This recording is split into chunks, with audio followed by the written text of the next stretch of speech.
Welcome, everyone. This is your friend, the DN What If, here with another exciting fanfiction. Today, we're diving into the story of What If Aizawa Acquires 3 Kids and a Boyfriend? If you enjoy this video, don't forget to hit that like button and subscribe for more fanfiction content just like this. Now, let's get started with the fanfic. Shouta sighed and sat back in his chair, running a hand through his raven hair. That was the last paper, which means he was finally able to start heading home. He looked over to the clock on his computer and winced. 11. It would still take him about 15 minutes to get home, and after that who knows how long to get Eri down for the night. Luckily it was Friday, and Shinso had agreed to look after her while he stayed after school. Speaking of, the boy was probably still at the house waiting for him. Shouta pulls out his phone and dials the boy quickly, holding it with his chin and shoulder as he starts to clean up his desk to head home. Aizawa? What's up, sensei? Shouta sighed and slipped his bag over his shoulder. I'll be about 15 and then you'll be able to go home. How is Eri? Shinso laughed. Don't worry about it, and Eri was fine. We did her homework and played dolls for a little while before I put her to bed. The pro-hero sighed in relief. Okay then, thank God. You could have left already once she was asleep, you know, no need to stick around once the job's done. Shinso chuckled and Shouta detected a hint of nervousness. No, I'm totally down to hold down the fort until you get home. See you when you get here. Shinso hangs up and Shouta contemplates as he walks out to the parking lot. What had made Shinso nervous? Was it the fact that Shouta had said he was coming home? Or, Shouta considered, narrowing his eyes at the thought, is it because I told him to go home? Resolving to figure it out once he reached the apartment, slipped his bag into the saddlebag on his motorcycle and swung a leg over it. Putting on his helmet, he torqued it a bit before speeding off in the direction of home. As he drove through town, he felt his phone start vibrating in his back pocket. It was probably Hisashi, though how he knew that Shouta was done grading papers is beyond him. Once he reached home he pulled out his phone and, sure enough, it was Hisashi who had been messaging him. Cockatoo, sent 11:34 p.m. Hey look it's you. Image descript. A small black cat dressed up in Eraserhead's goggles and binding cloth. Katsuki, sent 11:50 p.m. What the hell is wrong with you? His text set off a barrage of rapid-fire text from Hisashi, and he put the phone back in his pocket with a smirk after turning off vibrate. He got off his motorcycle and stretched, popping his back with a wince. He can't wait to get into his apartment and get to bed. As soon as he enters his home, however, he is met with a sleeping Shinso Hitoshi at his table. The boy's head is rested in his arms over what looked like the English textbook for Hisashi's class. Shouta sighed and brought a blanket over to cover the boy before yawning and heading to bed himself. The next morning, Shouta awoke to the smell of eggs cooking. He left his bedroom with a yawn and found Shinso and Eri making breakfast. Shinso, just getting done with the eggs, put them in bowls and held them out to Eri, who happily put in the furicake. You didn't have to do this, Shouta said, startling the 2 kids and making them look over at him. You could have woken me up if you wanted breakfast. Shinso shook his head and gave his mentor a small smile. Don't worry, I'm used to making breakfast. Shouta reluctantly nodded at him and took the bowl he was offered by Eri. It was a little overcooked, but otherwise pretty delicious. He complimented Shinso and Eri on a job well done, earning a happy cheer out of the girl. I'll take you home after we finish breakfast, okay Shinso? Shouta said, putting his and Eri's bowls at the table. Shinso winces and curiosity and worry swirled in the teacher's gut as he replies nervously, No, that's all right Aizawa-sensei, I'll just walk home. Shouta frowns, then gets an idea as his eyes find the leftover eggs and furicake. Hey Eri? Since this breakfast is so good, why don't we call Hisashi over so he can have some? He asks, and the girl cheers as he hands his phone over to her. Lord knows that man hasn't eaten anything yet today, he whispers to Shinso with a roll of his eyes. Shinso gives a small smile back and they go back to their meal, listening to Eri chat away with Hisashi. They're still quiet by the time the loud blonde knocks on the door and Eri runs to greet him. Yamada Hisashi walks in, Eri on his hip and long hair in a half bun, and raises an eyebrow at the duo with a grin. Okay. Now, where are my eggs? Shouta points to the kitchen and Shinso gets up to put his empty plate in the sink. Just as Hisashi is sitting down, Shinso packs away all of his schoolwork and slips his bag onto his back. I'll get out of your hair now, see you at training Aizawa-sensei, Mike-sensei. The boy turns to leave as Hisashi pouts. How many times do I have to tell you to call me Dash? The door shuts, Yamada. Hisashi sighs, dejectedly taking a bite of eggs, and Shouta sits still for a moment, listening before abruptly standing up. Stay here and watch Eri for a bit, he tells Hisashi by way of explanation and slips on his binding cloth before slipping out the window and onto his fire escape. Climbing up to the roof, he goes to the front of the building and waits a moment for Shinso to exit. Seeing the identifying purple hair, he waits for a few steps before following. The fact that he didn't want to go home was reason enough to worry, but not wanting his teacher to see where he lived reeked of trouble. Shouta just hoped he wasn't homeless or something. He realized, however, that it was much worse when Shinso slowly entered a house where the yard was covered in toys and the house had mismatched curtains. Foster care, he thought once he had gotten a few rooftops away, he didn't want to go home because he's in foster care. Shouta could understand this, he himself was in foster care for a while after all. He could only imagine with his quirk how they treated him. Were they the reason he never asked questions? Shaking his head, Shouta stopped thinking about it until he got back to his apartment and swooped back in through the window. Eri, who was used to this, continued coloring, while Hisashi jumped and stared at him as he began pacing back and forth. "Sho? What's wrong?" he asked, standing and walking over to stand beside where his friend was walking a trench into the carpet. "He didn't want to go home last night and didn't want me to drive him home this morning." Shouta sighed and ran a hand through his hair. "He lives in a foster home, Hisashi, and I can't stop thinking about it. I mean, they were horrible to me about my quirk, I can't even imagine the things they say and do to him about his." Hisashi smirks, shaking his head at his best friend, already seeing where this was going to end up. He went to sit back down, asking, "Hey, Sho, you had to get certified or whatever to adopt Eri, right?" Shouta stopped pacing to look at him confusedly. "Yeah?" The radio host sat down and rested his elbows on the table as he leaned in. "Then do something about it." Shouta froze, thinking for a moment, before walking over to Eri at the table. "Eri? Do you like Shinso?" The horned girl looked up at him and smiled. "Yeah. He's nice and he helped me with my homework and colors with me and makes really good mac and cheese."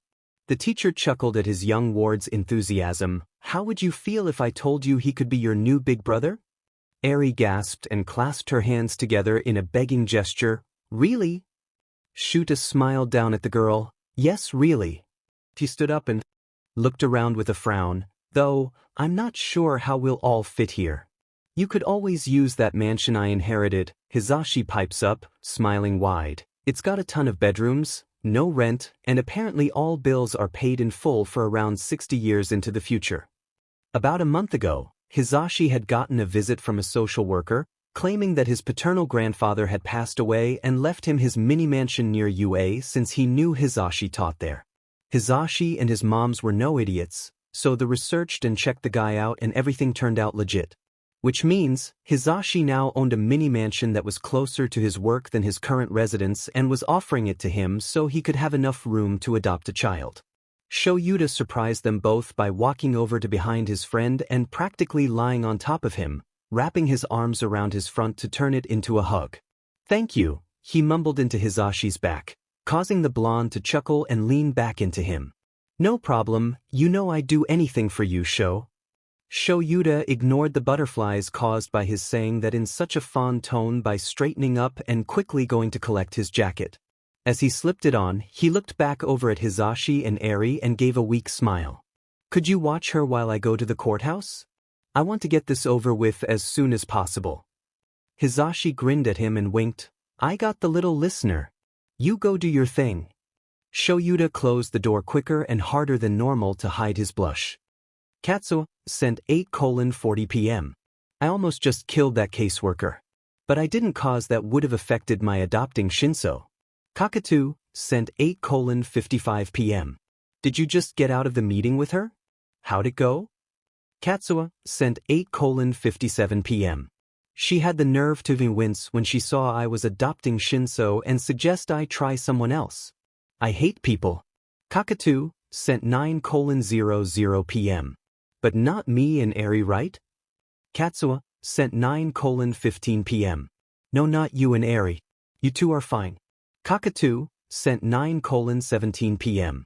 You scared me, you butt. Katsuki sent 9:17 p.m. Shouta felt his heart stop when Shinso walked into the living room of the foster home. The boy's eyes flickered between him, the caseworker, and the foster mother.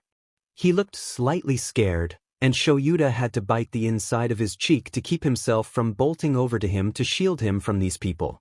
He was so focused on Shinso that he barely even registered the caseworker telling him the news, only the wide-eyed look the boy gave him once he heard. Shouta's mouth quirked into a small smile and Shinso broke into a wide grin, running and throwing himself at his mentor, now father. Thank you, he said quietly, unshed tears present in his voice. Shouta chuckled. Don't thank me, thank Hizashi. He's the one who got me to realize I wanted to, and he's practically giving us a place to stay. Shinso pulled back, raising an eyebrow at him. Practically? Welcome home, Shinsu. Hizashi shouted as they walked through the door, thankfully without his quirk, and Eri pulled a small party popper he had probably given her. Hitoshi, Shouta had been told to call him by his given name now that he was the boy's father, and he was quietly thrilled, looked to Shouta for an explanation. Long story short, Hizashi inherited a house and the only reason he didn't live in it was that he'd be lonely, but now we're gonna stay here so he is too. Hiroshi nodded and Hizashi cheered. And I made daifugu to celebrate. So go put Shinsu's bags up and meet us in the kitchen. He scooped Eri up and sat her on his shoulders as he walked out of the room. The new father and son laughed quietly at the display and Shouta looked over to Hitoshi. I hope you're aware that we're now the only sane people in the house. Hitoshi shrugged and grinned in response. I don't care as long as we get a cat. Adding Shinso and Hizashi to his daily routine probably should have been more of an adjustment than it was, but the fact that it wasn't, just like with Eri, only proves to Shouta how it was the right choice. Before he knew it, a month had passed and it felt like it had been this way forever.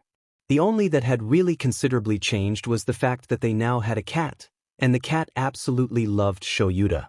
Not that he was complaining, he loved cats, but the thing was, it would follow him everywhere. Everywhere. Yusha, as Eri had dubbed him, followed Shouta to work especially. At first, he would walk with him, then when Shouta made him stop that he started hiding in the binding cloth around his neck. Eventually, Shouta just let it happen. Hitoshi and Hizashi thought it was hilarious, and Shouta told them that Yusha would probably listen if he told him to smother them in their sleep. They only laughed harder after that. The students, obviously, love Yusha, who could care less for most of them, although he has taken a liking to a few. Midoriya is one, though Shouta thinks it's only because the boy lets the feline nap in his hair. Bakugo, surprisingly, was one of Yusha's favorites, and the cat was often found purring in the explosive blonde's lap during class. Shouta even swears he's seen the boy give Yusha treats on more than one occasion. One of the students that surprised him though was Todoroki Shuto. The boy wouldn't touch the cat and had taken to wearing a surgical mask to school ever since Yusha had started following him to school. Shouta approached the boy after school one day to ask him about it. Todoroki, do you have a minute? He asked, looking up from the papers he was grading. The boy nodded, waving along a worried-looking Midoriya before standing in front of his teacher's desk. What do you need, sensei? I was just wondering if the surgical mask has anything to do with Yusha? Todoroki nodded and looked down. Yes, I was told that I'm allergic to pet dander, as when I was younger I nearly died from an allergic reaction. Shouta frowned and furrowed his brows at this. Todoroki was without the surgical mask right now, as Yusha had disappeared during the last hour of class. If Todoroki had been allergic to pet dander, as he said, he'd be having a reaction right now, since there hadn't been a considerable amount of time since the cat had been there. Not to mention the fact that Yusha had disappeared to nap underneath Shuta's binding scarf and was still there purring against his neck. All right then, Todoroki, you may go now.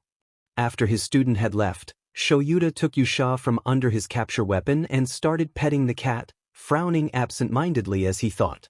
He was snapped out of his revelry by his phone meowing on the desk. Shin-sun, sent 3:40 p.m. Hey, is it alright if I tell a teacher to kindly F right off? I won't get in as much trouble if I say you told me it was okay. Aizawa, sent 3:42 p.m. No. Why do you want to tell a teacher to F off anyway? He's still thinking about it that night at dinner, and surprisingly Hizashi isn't the one to point it out, though it looked like he wanted to. What's wrong, Papa? Eri asks, looking over at him with wide eyes. Shouta sighs as both Hitoshi and Hizashi's eyes snap to him. It's nothing, just something with a student. He locks eyes with his son and best friend, silently saying he'd explain later. And explain he did. Once they had put little Eri to bed, he leaned against the wall and ran a hand through his hair. Okay, so it's no secret that Todoroki NG is a horrible human being, right? Hizashi scowled at the name and Hitoshi nodded. Todoroki's attitude in itself shows that he's at least not the best dad. You have no idea, he sighs. Ever since Yusha started following me to school, he's been quieter and taken to wearing a surgical mask in the classroom. I asked him why, and he told me it was because he was told he was deathly allergic to pet dander. Hizashi's brows furrowed in confusion, but if that were true, he'd have a reaction from being around any one of the three of us, or just being in either one of our classrooms, as Yusha has been all over them. Exactly, Shouta shakes his head. I had a feeling he was lied to, but I can't prove it. Without evidence, I can't do anything about it. Hitoshi got a look like he was contemplating something. What if he came over here? Shouta raised an eyebrow, crossing his arms. What exactly are you proposing? Well, I'm friends with him, right? So how about I invite him over here? You know Yusha likes to hang out under my bed, so he and I can hang out in there for a while. Hizashi nods, catching on to the plan. Yeah. Then you'll know for sure if NG lied to him. Hitoshi tilted his head curiously. Why do you want to know this so badly anyway? Because I can't just let someone go through life without the love of a cat if they don't actually have an allergy, he said monotonously, smiling softly when it earned a borderline too loud laugh from Hizashi, and ignoring the butterflies in his stomach from the sound. Toshi, your friend's here.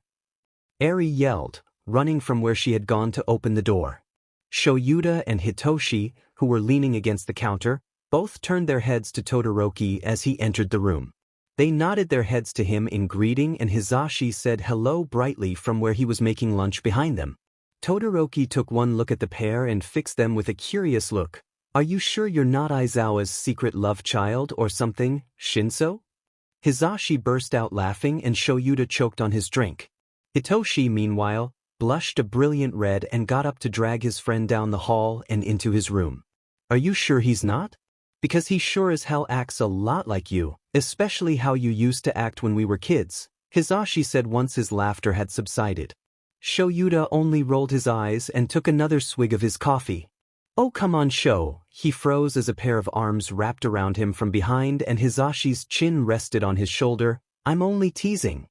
Shouta sighed and relaxed into his best friend's arms. He felt his heart pick up at their proximity and wondered why he was still lying to himself. It's been 15 years now, he can DM well admit that he's in love with his best friend, has been for most of their friendship. But admitting it to himself is one thing, admitting it to Hizashi is another. Maybe he should say it now. Just blurt it out into the silence. What would Hizashi's reaction be? Shocked silence?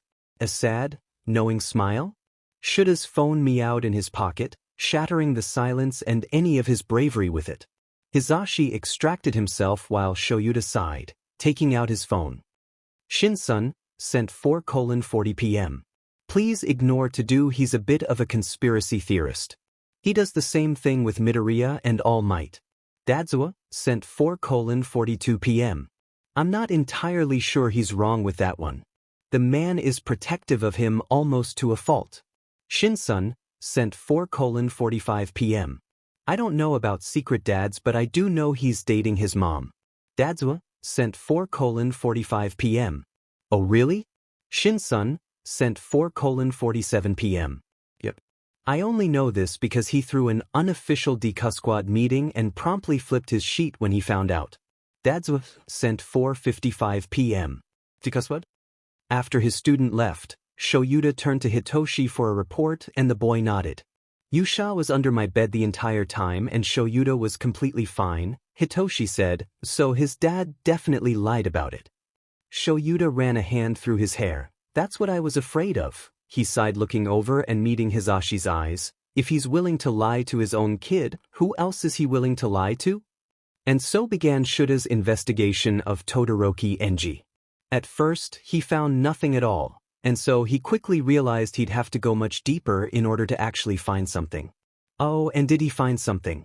Tax evasion, corporate fraud, a plethora of judges bribed to overlook assault charges.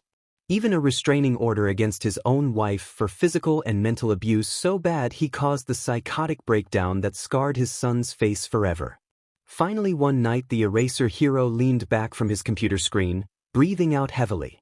He wasn't sure what he was supposed to do now. Probably report him to the authorities, but what about his son? Where would he go? Hizashi sauntered in with 2 cups of coffee, one of which Shouta accepted gratefully. Did you find anything? Anything? I found everything. Enough to put that Bisardi away for a long time, he sighed taking a gulp of his coffee. There's just one problem. Hizashi tilted his head in confusion and Shouta got up from his chair and began pacing the room. The oldest 2 are legally adults and Tuya has been gone for a long time, but what about Shudo? I mean, he brother and sister live too far away, he'd have to change schools and I don't think that's a good idea for him. And why is that Sho? Hizashi asked, smiling as he took a drink out of his own coffee. The raven-haired man began to pace faster, running a hand through his already messy hair and talking rapidly. He has friends here, Zashi. His father had closed him off from other people for so long he didn't know how to process feelings right according to his therapist, and yet he's managed to bond with his classmates and befriend them because of what they all have been through. I can't take him away from that, and I won't let anyone else. Shouta breathed heavily after his speech, and Hisashi got up and pulled him into a hug to calm him down. The tired man sighed and rested his forehead on the taller's shoulder. So, what are you going to do about it? The blonde asked softly after a while. Shouta sighed, pulling back and getting out his phone to text a short, quick line. Aizawa sent 11:40 p.m. How would you feel about having a brother? Hizashi looked over his shoulder at the text and smiled. Well, at least you came to the conclusion yourself this time. Remembering last week when Hizashi told him he had known Shouta would adopt Hitoshi from the moment he saw the 2 training together, he asked, when did you figure it out this time? Hizashi chuckled, ever since you said the words, Todoroki Enji, last week when explaining why you were upset. Shouta shook his head. Well, I'm not doing anything without Hitoshi and Eri's approval. Just then, his phone meowed and the 2 men looked down at it. Hizashi laughed aloud at the text and Shouta gave a soft, grateful smile. Shin-sun sent 11:45 p.m. You mean you haven't signed the papers yet? Slow old man. Me and Eri were just waiting for you to tell us the news. This time there was no big surprise entrances planned, only Todoroki and Shouta being called up to the office during class. Shouta watched with a carefully hidden nervousness as Todoroki exchanged looks with a confused Midoriya and then locked eyes with him. He nodded at the boy and the 2 stood and made their way to the office. When they got there, they found Principal Nedzu sitting there with Detective Tsukachi, and Shouta relaxed slightly while Todoroki seemed to get even more confused. The detective nodded to the teacher, smiling slightly. Thanks to your research, Mr. Aizawa, we were able to develop a strong case against Endeavor. He's going away for quite a while. At this, Todoroki spoke up. What? What is happening with my father? He's going to jail? Shouta nodded, facing his student. It was him telling you that you were allergic to pet dander that first tipped me off. But what does that have to do with anything? The boy asked, and Shouta frowned. Pet dander generally takes around 20 to 30 weeks to dissipate, and yet you seemed fine without the mask when Yusha wasn't in the classroom the next day. Not only that, but you were fine in mix room when Yusha had been there plenty as well. You were even in Shinsu's room at the same time that the cat was under his bed. You're not allergic to cats, Shuto? The boy blinked his heterochromic eyes up at his teacher, who sighed and looked to the detective and his boss. I figured if the guy could lie to his own kid about something like a deathly allergy simply because he didn't want a cat, then who else was he willing to lie to in order to get his way? Detective Tsukachi got out a file and handed it to the boy, and he was right to look into it. We found a lot of illegal activity. I'm sorry to say your dad is going to be in jail for a long time. I'm not. The quiet vehemence in the boy's tone seemed to shock the principal and detective, but Shouta merely nodded. So now that Endeavor's going to jail and my mom is unfit to care for me, where will I end up? Shouta coughed. That's where I come in. If you would like, I'd be willing to foster you, even adopt you if you were all right with it. At the boy's wide-eyed stare, his cheeks heated up slightly. It's not right for you to be separated from your friends after all you've been through together. For the first time that he was aware, Shuto's mouth split into a wide grin, an excited light in his eyes. Yeah, I'd like that very much. Shouta smiled back down at the boy, and suddenly his capture weapon started fidgeting around his neck. Yusha, who had been asleep around Shuta's neck, hopped out and startled everyone by hopping down onto Shuto's head and sitting there, purring quietly. Well, it's a good thing, Principal Nedza chuckled, that Yusha seems to like you. This time there was a slight adjustment, though not on Shuta's part. It took him a while, but Shuto eventually grew used to the fact that his new home wasn't anything like his old one and that he could pursue different interests. He eventually joined Eri in coloring one day and discovered a proficiency in art. He nearly cried when Shouta bought him a sketchbook and pens and Hizashi bought him drawing lessons. Shouta did cry when he called him Dad for the first time. Shuto practiced his drawing and sketching every day, often pausing and drawing a random scene from their kitchen. Shouta has also seen him pull the sketchbook out during school to draw out a scene, much to the seeming delight of the DK squad. In fact, Shuto drew in it so much that barely 3 weeks went by before he approached and timidly asked for a new one. Shouta had only given the boy a soft smile and agreed, saying he needed to go to the store anyway. They were about 5 minutes away from the store, listening to the soft plinking of rain on the roof of the car, when Shuto squinted out the window. Is that Bakugo? Shouta slowed the car and looked out at what he had pointed out, and sure enough, there was Bakugo. He was sitting on a bench, slouched over, and without an umbrella even though it was pouring. He pulled to a stop in front of the boy, though it took a minute before Bakugo looked up. Even though he knows the car was as loud as a herd of elephants, he didn't understand why Hizashi liked the old thing so much, but it was a car so. Shuto, without saying anything, opened the door. The two boys locked eyes and Shouta witnessed a small battle of wills before Bakugo sighed and climbed into the car. Shouta turned the car around and pulled out his phone. Katsuki sent 12:50 p.m. Hey, can you stop by the store and get groceries on your way home? Kakatu sent 12:53 p.m. But I thought you were getting them with Shuto? Katsuki sent 12:54 p.m. Something came up. Dadzawa sent 12:55 p.m. I need you to get some dry clothes out for someone. Once they reached the house, Bakugo had merely raised a brow when Hitoshi handed him the clothes and changed into them without comment. Shouta was worried about that. Usually, the blonde would be yelling and screaming right about now, but he was completely silent. He merely nodded his head yes or no when asked something, and only after it was repeated a few times to him. Aside from that, his eyes were bloodshot, his hair was messy and unkempt, and he scarfed down all of the food and water they had offered him. What had happened to him? Initially, he hadn't been worried at the fact that Bakugo had missed the last week of school, but now, finding him on a bench in the rain and his haggard appearance and strange behavior, it was beginning to give him a bad feeling in his stomach. It took a few days, but Bakugo finally started communicating with them. It was during dinner. They had just thanked Hizashi for dinner when the blonde hero froze, staring at Bakugo. Shouta was confused at first, looking between the two, until Hizashi began to move his hands. Can you sign? Shouta raised his eyebrows and looked back to Bakugo, who waited a second before nodding and signing back slowly. Barely. I was learning when Bakugo paused, then shook his head. Barely. He narrowed his eyes at Hizashi and signed how? And pointed to him. Hizashi grinned at him and took out his hearing aid, tossing it to the boy before signing, "I'm HOH as well, which isn't that surprising with my quirk." Bakugo blinked, surprised, then gave a small smile. After that, he slowly came to tell them the entire story of how he had ended up on that bench. He told them that, ever since Kamino, his mother had been more irritable, accusing even, towards him. His hearing taking a turn for the worse didn't help it, as now he was taking money from them with lessons and hearing aids. And then they had found something that made her kick him out.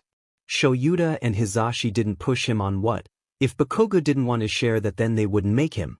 After they had found out everything, this time he wasn't the only one wanting to send someone to jail. Hizashi was fuming, muttering under his breath all the things he wished to do to Bakugo Mitsuki for treating her son like that. "Zashi, calm down," Shouta said quietly, putting a hand on his bicep comfortingly. "We'll get custody of him, we'll take care of him." Hizashi straightened, looking down at Shouta with a fire in his eyes. "Yes, we will." It was then that he realized just how close they were standing, the blonde's face mere inches from his own. If he were to rock forward a bit on his feet, they'd be kissing. Shouta inhaled sharply upon realizing this, his eyes darting to Hizashi's lips. The other also tensed, and Shouta looked up to meet the electric green eyes of his best friend. They were bright with anger, but also something else entirely, something that made Shouta bite his lip. That made Hizashi's eyes dart to his lips, and Shouta tightened his grip on the blonde's arm. He began to lean forward slightly, and every one of Shuta's nerves lit up when he realized where this was going. Closer, closer. Just then a nearby door opened and Eri skipped out, smiling when she saw the two men, completely oblivious to what she just interrupted. "Papa!" She bounced over, giggling. "Can I go talk to Baku now that you are done?" Shouta swallowed, releasing Hizashi's arm and stepping back before nodding. "Yes, sweetie, you can go talk to him now." Hizashi grinned sheepishly. "I should get going. For my show?" "Yeah."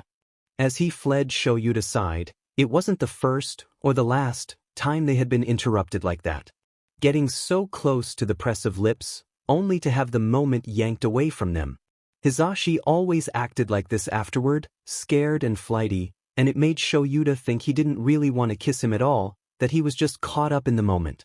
With a shake of his head, he turned away from his retreating friend and pulled out his phone. "Tired son, sent 2:36 p.m. Hey Mama Yamada, we need your help with something." "Loud mom." "Sent 2:40 p.m. "Sure hun. What's it that you boys need?" "Tired son, sent 2:42 p.m. We want to call protective services on someone and get custody of their child." "Loud mom." "Sent 2:45 p.m. I'll be over in 15. Mommy Yamada," she insisted he call her Alicia, has been a constant in Shuta's life ever since he met her son. She and her wife were there for him, even giving him a place to stay when the foster home was too much. Alicia had offered several times to foster him in their home, even to adopt him, but Shouta was only 3 years away at that point. He felt like needed to prove that he could do it. That he could become a hero even though he had aged out of a foster home. Shouta smiled at the memory as he welcomed her into the house. "Hello, Alicia." Yamada Alicia was a tall woman with a figure much like that of her adopted son. She hid it, however, with giant fuzzy sweaters and long flowing skirts. Her frost blue hair was piled atop her head in a bun, and her matching eyes, accented by her caramel skin tone, were bright with mirth and mischief. "Shouta. Mijo, how are you?" She stepped in and pulled him into a hug, which he accepted gratefully. You never, ever refuse one of Yamada Alicia's hugs. "I've been better, thank you for coming on such short notice." "Are you kidding?" She pulled back and smiled at him. "I'll always come to help you, little Sho, and I'd never pass up an opportunity to meet my grandchildren." Shouta chuckled and led her into the living room, where Hizashi was sitting with the kids. When the two entered the room, Hizashi jumped up, startling the half-sleeping Bakugo beside him. "Mommy I." Hizashi yelled, half-tackling the woman in a huh. She laughed, used to her son's antics, and hugged him back. "Hello, Mijo, how are you?" He pulled back and frowned. "Mommy, I'm so angry right now. You should hear what this by dash." He paused and went pink before correcting himself. woman has done to her son. Alicia tutored him, work stuff later. Right now I want to meet my new grandbabies. Hitoshi and Shuto shared a confused look, while Eri hopped up with a yell of, Abuela Ali. Eri, oh, how are you, Cielo? She twirled the little girl around before pecking her on the forehead. I have new big brothers, she said excitedly, pointing to Shuto and Hitoshi. Alicia smiled and set her granddaughter down. I heard. And I brought gifts for everyone. Shoyuta smiled at the scene, leaning against the doorway and watching as Hizashi's mother won his sons over the same way she had him. So? Shoyuta asks, crossing his arms as Alicia packs away her things. She had just been in the room alone with Bakugo as he spoke to her about all the things his mother did. Now it was only up to her and the system whether or not Bakugo would stay with them. So, she sighed, standing up from where she had bent to get her bag, I am honestly not sure how he was able to stay with his mother for so long after all that he just told me. Does that mean I get to keep him here? She sighed, adjusting her bun before reaching back and taking out a pack of cigarettes. It'll take a bit of tug-of-war, but eventually yes, I believe you'll get to keep him. Shoyuta sighed in relief and looked over to Hizashi just as he broke out into a wide grin. He gave a small smile himself at the sight, one that was still there when the blonde looked over to him. They locked eyes for a second before both flushed and looked away, Hizashi making some odd excuse before leaving. Alicia raised an eyebrow at the two of them and looked up to Shoyuta for an explanation. Shoyuta sighed. Almost kissed earlier. You know how he gets after that. Alicia, who had always been his confidant about his love for her son, nodded in understanding. I see. She took a drag from her cigarette before continuing, It'll happen in its own time, Mijo. Don't worry, you'll get there eventually. She had always assured him that his feelings were returned, but he never believed her, less so in situations like this. She saw his disbelieving gaze and shook her head with a sigh. Just promise to text me first when it happens, she says, putting out her cigarette and leaving after a quick hug. It took a while, but eventually, Shoyuta got custody of Katsuki. Hizashi took the boy out shopping, he rejoined the class at school, and the week he was out was not discussed openly between his classmates. Shoyuta knew, however, that there must have been some explanation for Katsuki's group of friends. He only got confirmation of this, however, when one day after class Kirishima approached him. Sensei? May I speak with you? He asked, scratching the back of his head nervously. Shoyuta nodded, straightening the papers at his desk. Yes, what is it, Kirishima? He laughed quietly. I just wanted to thank you for taking in Bakugo. Shoyuta met the boy's eyes and raised an eyebrow. Oh, really now? So he explained what happened. Sort of, he explained everything to me and Kaminari, but the others he only gave a short version. Hair for brains. Katsuki appeared in the doorway of the classroom. Are you coming or what? Kirishima grinned at the blonde and nodded to his teacher. Thanks again. Before running to catch up. Shoyuta, once he was sure the students had all left, smiled at the scene of the two boys walking away. Hizashi came in and grinned as well when he saw it, before walking over and sitting on Shuta's desk. What's got you so happy? He asked, removing his headphones. Shoyuta shook his head, packing up his papers and standing up. Nothing, let's go ahead home. Family. Shoyuta sighed, laying back on the couch to rest his head on Hizashi's lap while Yusha napped on his chest. He had just finished grading papers and didn't have any more work to do, so he was lounging while he could. This was nice, just doing nothing with his day, hanging out with his best friend in blissful silence. Shuta walked in, pen and sketchbook in hand, and took one look at them before sitting down to sketch the scene. Shoyuta would have to ask for that drawing later. Hizashi, with a near-silent hum, began running his hand through Shuta's hair, causing the tired man to close his eyes appreciatively. If he could, he would stay in that moment forever. He looked up upon hearing the door open, seeing Hitoshi enter the room. The purple-haired boy grinned at the display of affection before his focus pinpointed on Shuto. Seeing his adopted brother hadn't noticed his entrance, he crouched down and snuck towards him. Hitoshi readied himself, then sprung at Shuto, hands outstretched to grab onto him. Shuto yelped as his brother tackled him, alerting Katsuki, who's in the other room, to what's going on. With an excited yell, he rushes over and jumps onto the pile of boys. Last but not least, giggling and footsteps are heard as Eri runs in and copies him, jumping on top of her brothers. As the four squirmed and giggled in a big mess on the floor, Shouta smiled to himself, to his family. Buns and braids.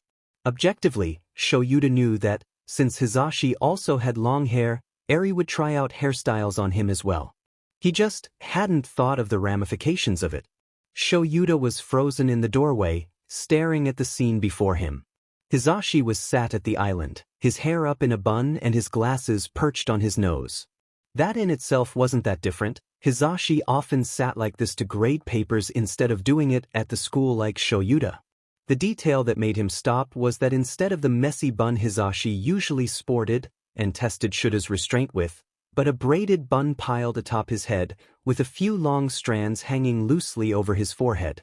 Shouta swallowed, counting backwards silently so as to prevent himself from doing anything he might regret. Just then, Hizashi looked over and spotted him, smiling widely. "Sho! Just the person I wanted to see." Taking a tight rein on his expressed emotions, Shouta walked forward to stand beside his best friend, who even sitting down was slightly taller than him. "What do you need?" Hizashi groans and Shouta tried to ignore the loud thump his heart gives at the sound. "I need help grading, there's just too many here. And I need to make dinner." Shouta pulled out a chair and sat down beside him. "Bold of you to assume Katsuki would let you make dinner." Hizashi smirked and pushed him a stack of papers. "Bold of you to use a meme. Who are you and what have you done to my best friend?" Shouta chuckled and began to grade, ignoring the itch in his skin that begged him to reach out, to scoot closer. Shouta grunted, adjusting the dead weight that was Hizashi on his shoulder. He sighed. He wanted it to happen, just not in the middle of them working. Now he had to lug him all the way back home. Katsuki and Eri rounded the corner and paused when they saw him. They eyed Hizashi's lifeless body hanging over his shoulder and slowly backed away. Shouta raised a brow but was quickly distracted by his phone snoring from his pocket. "Night-night, sent 6:30 p.m. You're welcome for putting Zashi to sleep BTW. I'll let you off without owing me though, 'cause he needs sleep more than you do." Melodies. When Hizashi had found out all three of Shuta's sons had musical talent, he had had to quickly use his quirk on the man before he deafened an entire city block with his excitement.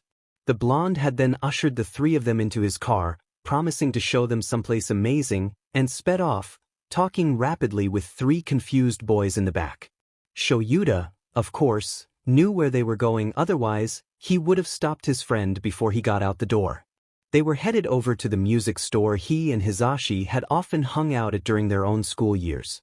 The shop let people play the instruments if you could prove you knew how first. The four had been at the store for a few hours now, so Shouta was grabbing Eri and was about to head over there. He smiled when she stopped to wave goodbye to Yusha in the window and buckled her into the car before starting the drive to the store. He gave a small smile as he walked into the store, old memories washing over him as he looked around. He remembered the first time Hizashi had taken him here, his quiet surprise at how calm Hizashi was in the quiet atmosphere, and how quick he was to take the owner up on their offer to play. He remembered how he had felt then watching Hizashi play on the stage, and those same feelings washed over him as he spotted him playing up on that same stage now with his sons. He watched Hizashi plucking on that bass with a wide smile and saw double for a moment. He saw Hizashi's hair put up in a half bun, a too large pale yellow sweater hanging off one shoulder, and tired but laughing eyes behind thin wire-framed glasses. At the same time, he saw the wild hair of Hizashi's youth, the UA uniform button-up, the jacket having been discarded at the door, and yellow-tinted sunglasses hiding a brilliance few saw. He saw both Hizashis, young and old, look up at him. Saw the smile that lit up their face upon seeing him. Shouta felt himself fall in love all over again for the man in front of him, felt that familiar twisting in his chest. At the same time, he felt that ache ease a little, found himself thinking it was fine Hizashi didn't love him back, as long as he would smile at him like that. And as he called to his best friend and his sons that it was time to go home, Shouta found himself feeling a peaceful sort of love for his life. McDonald's? Shouta was really regretting taking his family on a trip to the beach right about now. Not because of the beach itself, no, that had actually been pretty fun. He had enjoyed sitting with Eri and making sandcastles while the boys roughhoused in the surf, Katsuki even surprising everyone by actually surfing. He especially enjoyed watching a shirtless Hizashi flounder around in the waves, and the bright smile he was given whenever he was caught looking. No, Shouta was beginning to regret this trip for another reason entirely. And just a glance over to Hizashi in the passenger seat proved he wasn't as happy as before either. What they were hating was the ride home. "I want to go to McDonald's," Eri shouted from her booster seat, starting Shouta out of his thoughts. Shudo, who had begun speaking up much more since his adoption, nodded enthusiastically. "Yes, that sounds like a great idea." Hiroshi, who was in the seat behind Shudo, leaped forward, grinning, "I'm in," while Katsuki beside him had earbuds in, ignoring everyone and texting away on his phone. Hizashi perked up in his seat. "Did I hear McDonald's?" "We are not getting McDonald's," Shouta said firmly. "We have food, hell, better food at home." This caused a chorus of groans and complaints, and Hizashi pouted in the seat beside him, while Shouta tried not to get too distracted by the sight. Then he spotted a McDonald's coming up on his right and figured, "Hey, what the heck?" and pulled into the drive-thru. A cheer rang out through the car, as well as a chant of, "McDonald's, McDonald's, McDonald's." Shouta hushed them and rolled down the window, smirking when the lady asked what he'd like. "Can I have 2 black coffees, please?" he asked, locking eyes with Katsuki through his mirror and smirking at the upset groans and boos. And then, because Hizashi was making that face at him and he couldn't resist that face, "And a large caramel frappe while you're at it, that'll be all." As he pulled out of the McDonald's, Katsuki snickering into his coffee behind Eri and Hizashi slurping away happily beside him, Shouta did not regret this trip at all. Hitoshi had no idea how he had gotten to this point. He was standing in front of his new dad's class of aspiring heroes, about to be a part of it along with his 2 new brothers. New brothers who were currently giving him the smuggest grins he's ever seen, as they had told him he would join 1A but he hadn't believed them. What the hell even was his life at this point? Instead of introducing him, Shouta just told him to go and sit in the free spot behind Midoriya. Hitoshi nodded and felt a few pairs of eyes on him as he made his way to the back of the class. As he passed Katsuki's desk, he noticed the blonde signed a quick "F at him and snorted. He nodded to a beaming Midoriya and took a seat behind him, glancing back at Shudo to see him sign as well. "Told you so." Hitoshi rolled his eyes at his brother's antics and faced his father/teacher, putting on as innocent a face as he could. His dad eyed the 3 of them and sighed, "Just don't make too much trouble on the first day?" He turned away just as Hitoshi's phone buzzed in his pocket. He pulled it out and just barely stopped himself from snorting at what he saw. "Icy hot, sent 8:45 am. Does he really expect Katsuki to not start anything? NyQuil, sent 8:45 am. We're not miracle workers. Antiperspirant, sent 8:46 am. Put your FING phones away before I blow them up." As their dad had asked them to, they didn't make too much trouble on the first day. That isn't to say they didn't make trouble. It happened at lunch. Midoriya had waved to him in and offered to let him sit where he, Shuto, and the rest of the Dika squad were sitting, so he had started to head over there. Then, a voice called out from across the cafeteria. "Hey fuckface." Hitoshi's head whipped around and he locked eyes with Katsuki across the room. The ash blonde jerked his head in a "get over here" gesture, and Hitoshi looks to Midoriya and shrugs before making his way over to his brother's group. As he approaches, he hears a voice say, "But I thought I was fuckface." Katsuki clicks his teeth annoyedly, "Idiot, you're dunce face. Now, shitty hair, get over here." Hitoshi pauses for a moment, a few steps away from the table. "Does he mean me?" "That's a new nickname." "He means me." The bubbly voice of the redhead, Kirishima he thinks, comes from behind him as he passes and sits down in the seat besides Katsuki. With a shrug, the violet-haired boy takes a seat in front of his brother, swiping a stray vegetable from Katsuki's plate as he said, "He better mean you, My hair is not shitty, and if you call it that, don't think I won't retaliate. He heard sputtering from his left and looked over to see that blonde boy, Kaminari, choking on his food.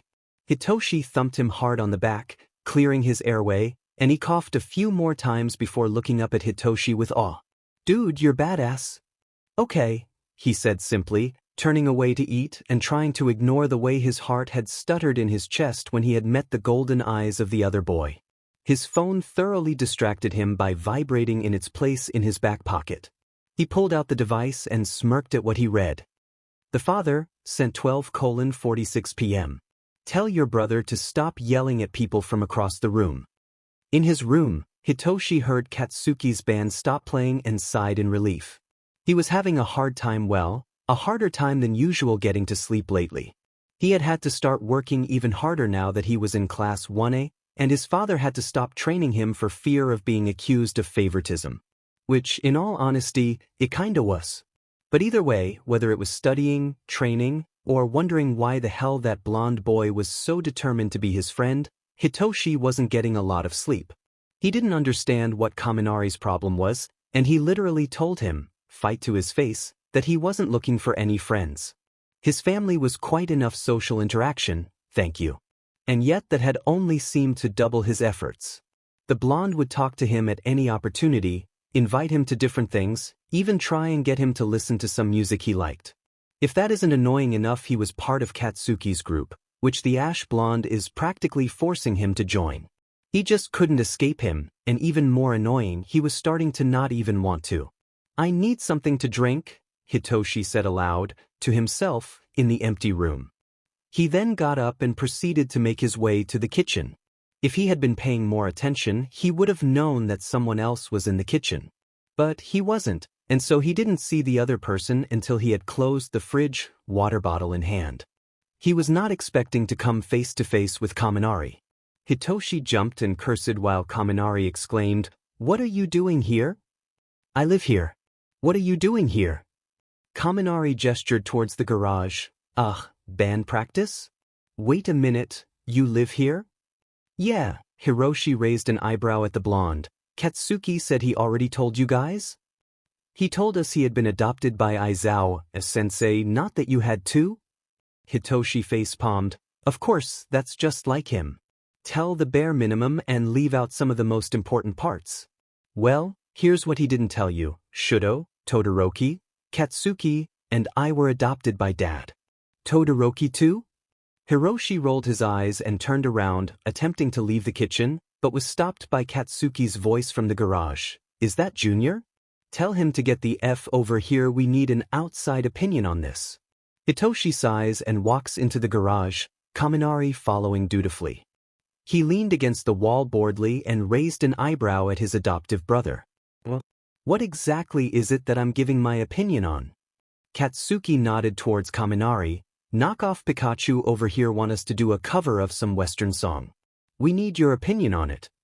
Hitoshi shrugs. "Well, I have nothing better to do. Let her rip." He's momentarily blinded by how much Kaminari lights up before quickly typing something on his phone.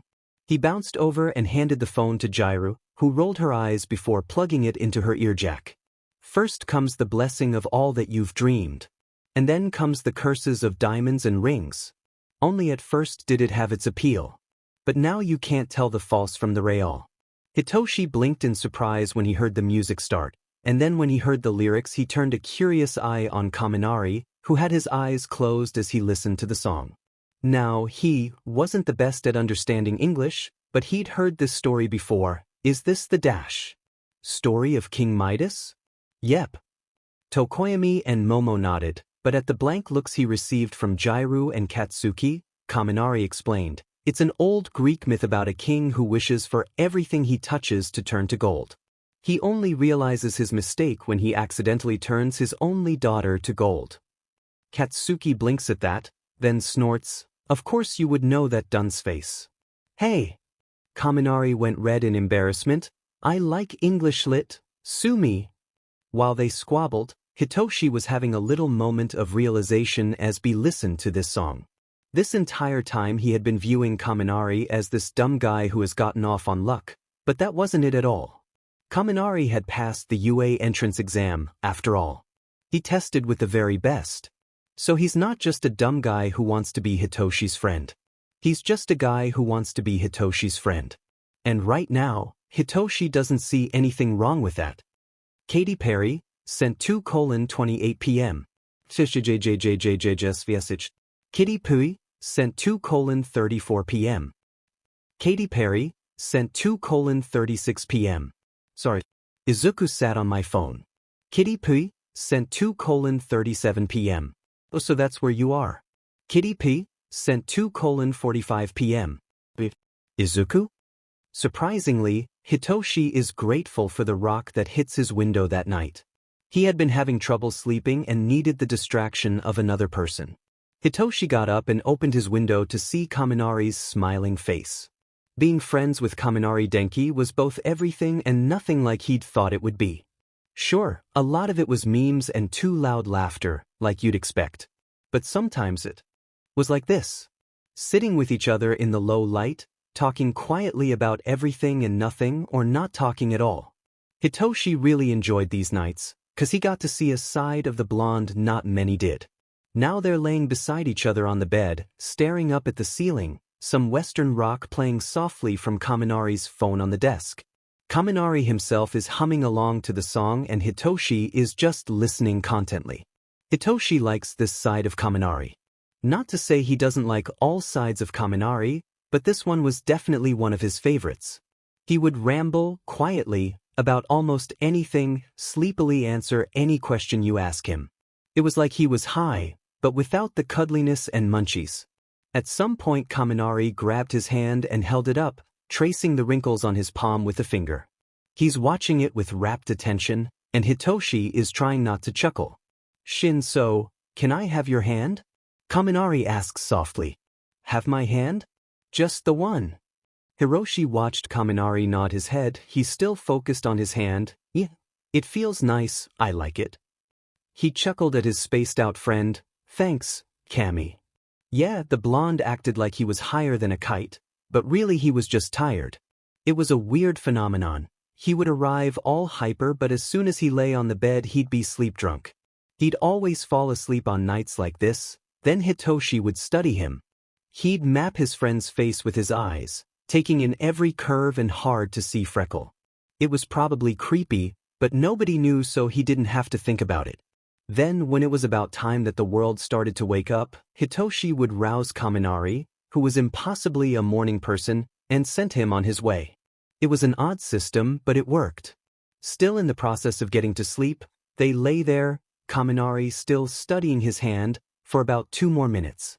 Suddenly, Kaminari asked in a small voice, "Hey Shinso?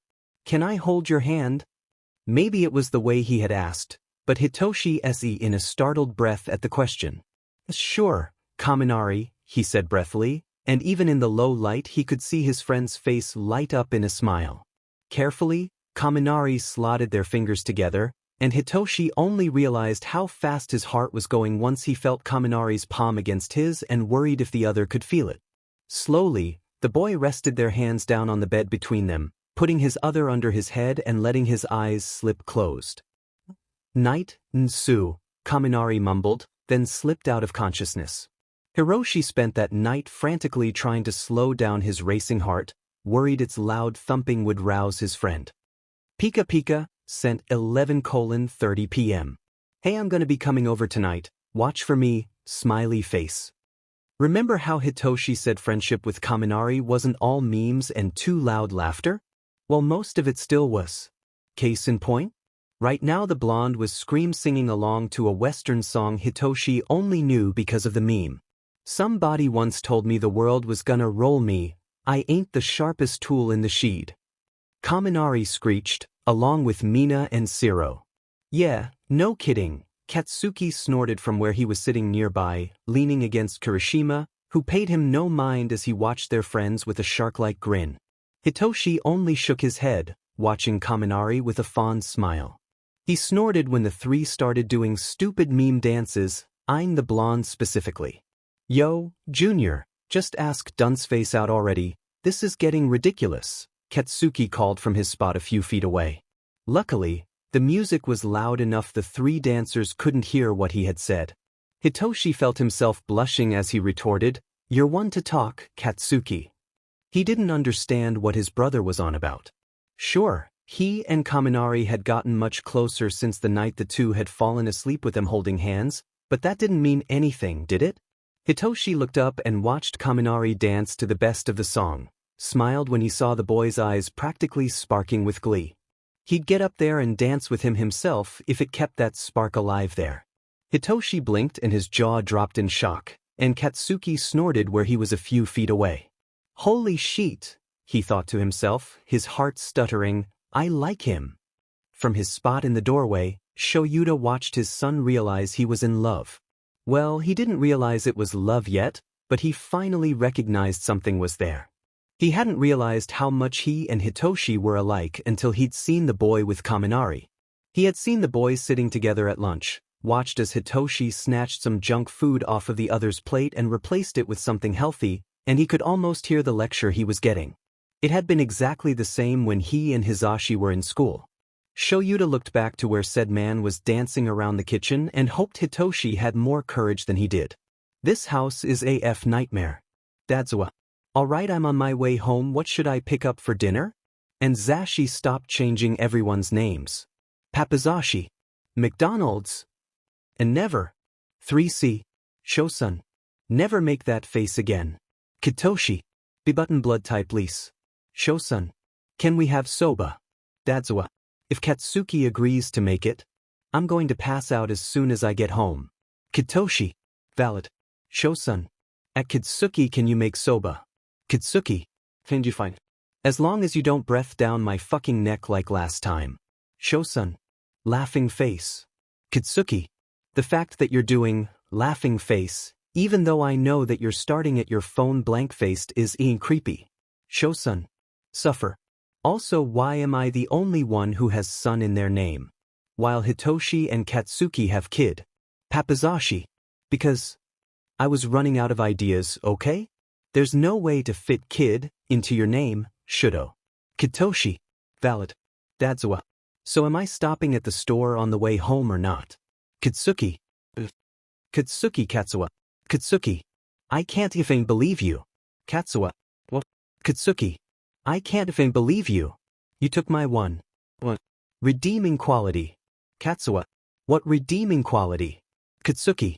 I am insulted. Am appalled. Cannot believe this. My non-existent heart is broken. Katsuwa. Eri is cutest. Katsuki. I hate this effendi family. Katsuwa. You're adopted, it's okay. Tired son, tired dad. Tired son. Hey, am I allowed to give Kaminari a key to our house? Tired dad.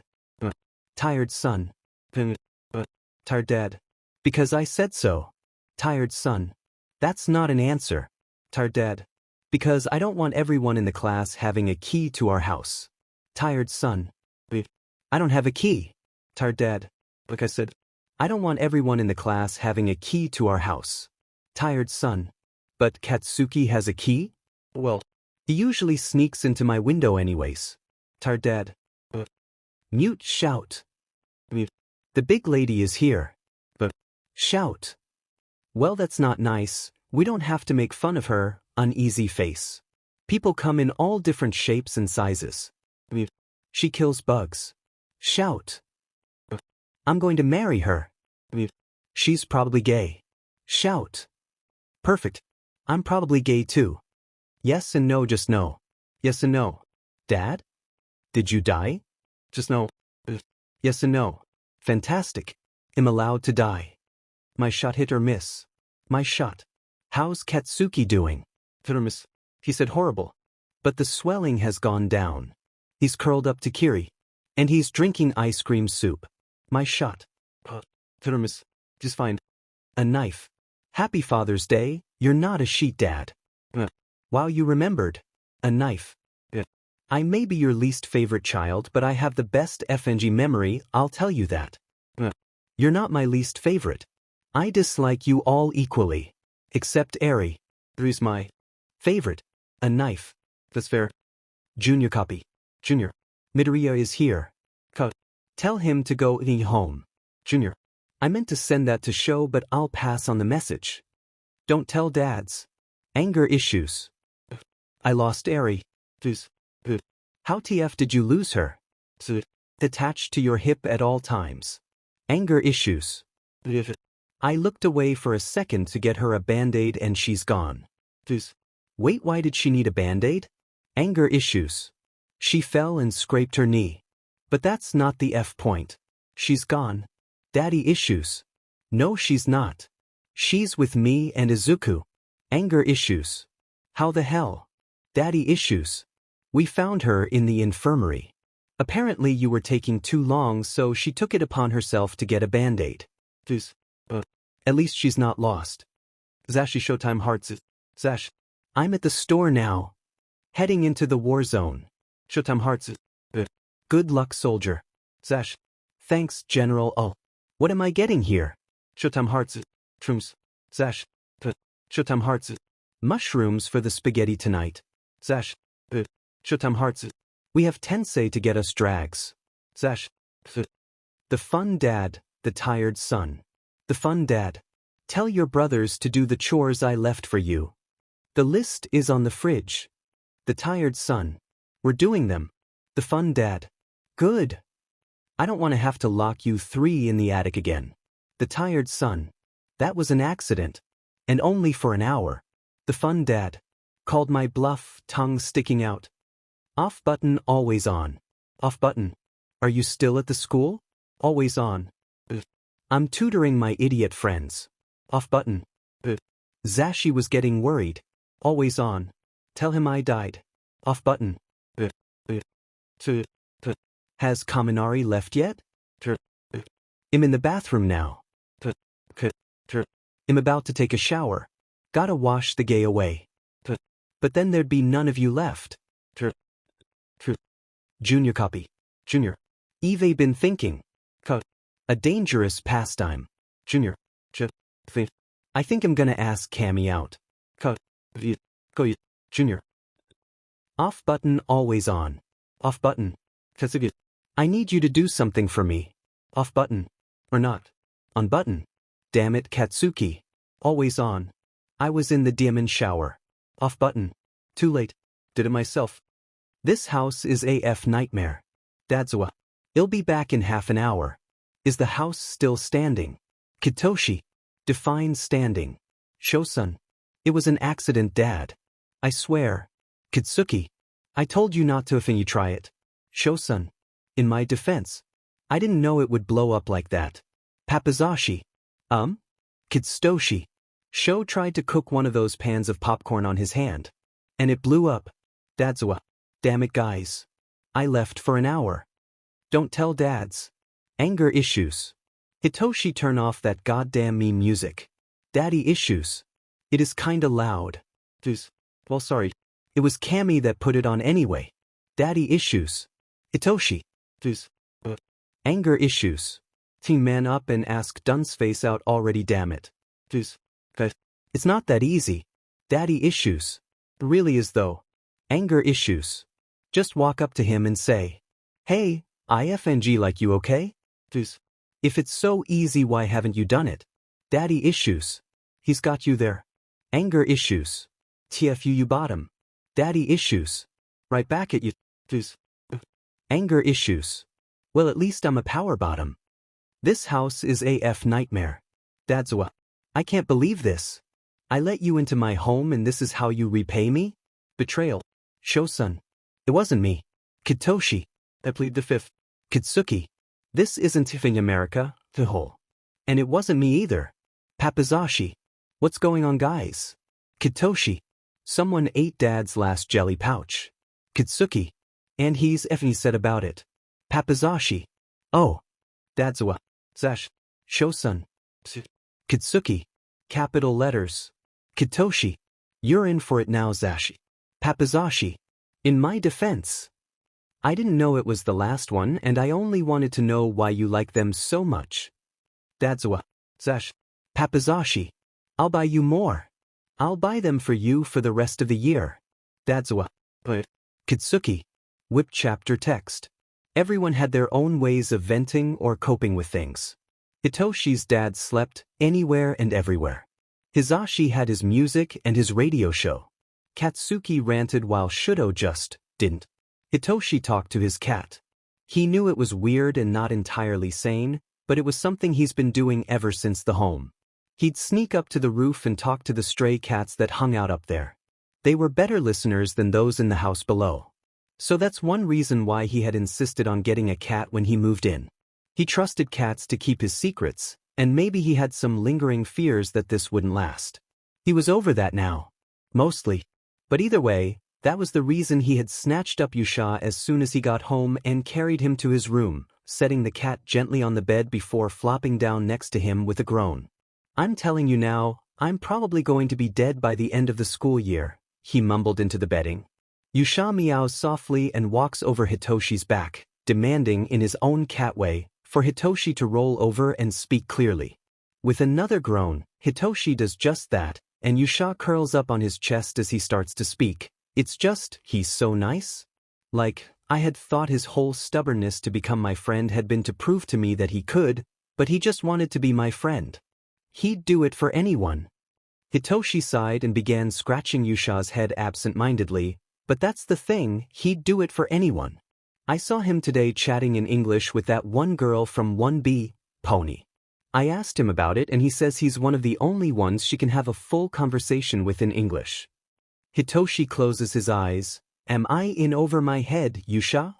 Yusha meowed and Hitoshi looked down at the cat with a smile, remembering the blonde's reaction when he had first seen him. He had fallen through the window and landed with a dull thud on the floor. This was a normal occurrence, so Hitoshi didn't worry about it much, but when he didn't get up after a full minute, he looked over the edge of the bed curiously. He found his friend locked in a staring contest with his cat. "Kami, what are you doing?" he asked, laughing slightly. "Dude," Kami replied, not looking up from the cat, "is this that cat that sometimes follows sensei to school?" "Yep." Hitoshi picked the cat up, ignoring the protesting "hey" from Kaminari when he did so. "His name is Yusha." Kaminari scrambled to sit on the bed and reached out to pet Yusha. "Cool." But then he froze and backed away, causing Hitoshi to look up concernedly. "What's wrong?" Hitoshi asked, and Kaminari laughed hesitantly.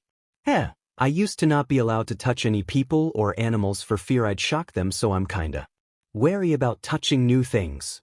Hitoshi essayed in a breath, remembering how he had stopped asking questions and eventually stopped talking altogether at the foster home, the others too scared of him to answer back anyways. Shaking his head, Hitoshi grabbed Kaminari's hand and brought it to Yusha's head himself.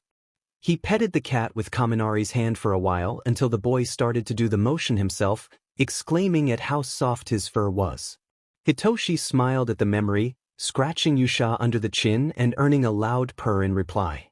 "Maybe I'm not," Hitoshi said eventually. "I mean, I don't think he goes to anyone else's house in the middle of the night and demands to pet their cat." Yusha meows in agreement and Hitoshi closes his eyes with a smile. "Pikachu Jengar. Pikachu. Does you miss me?" Laughing face. "Yusha knows you called him Yuyu and is going to attack you as soon as you get here. Pikachu." One of the worst parts about having a crush on one of his adoptive brother's best friends, Hitoshi has decided, is that his adoptive brother knows about said crush and teases him about it at any opportunity. Well, less teases and more complains about.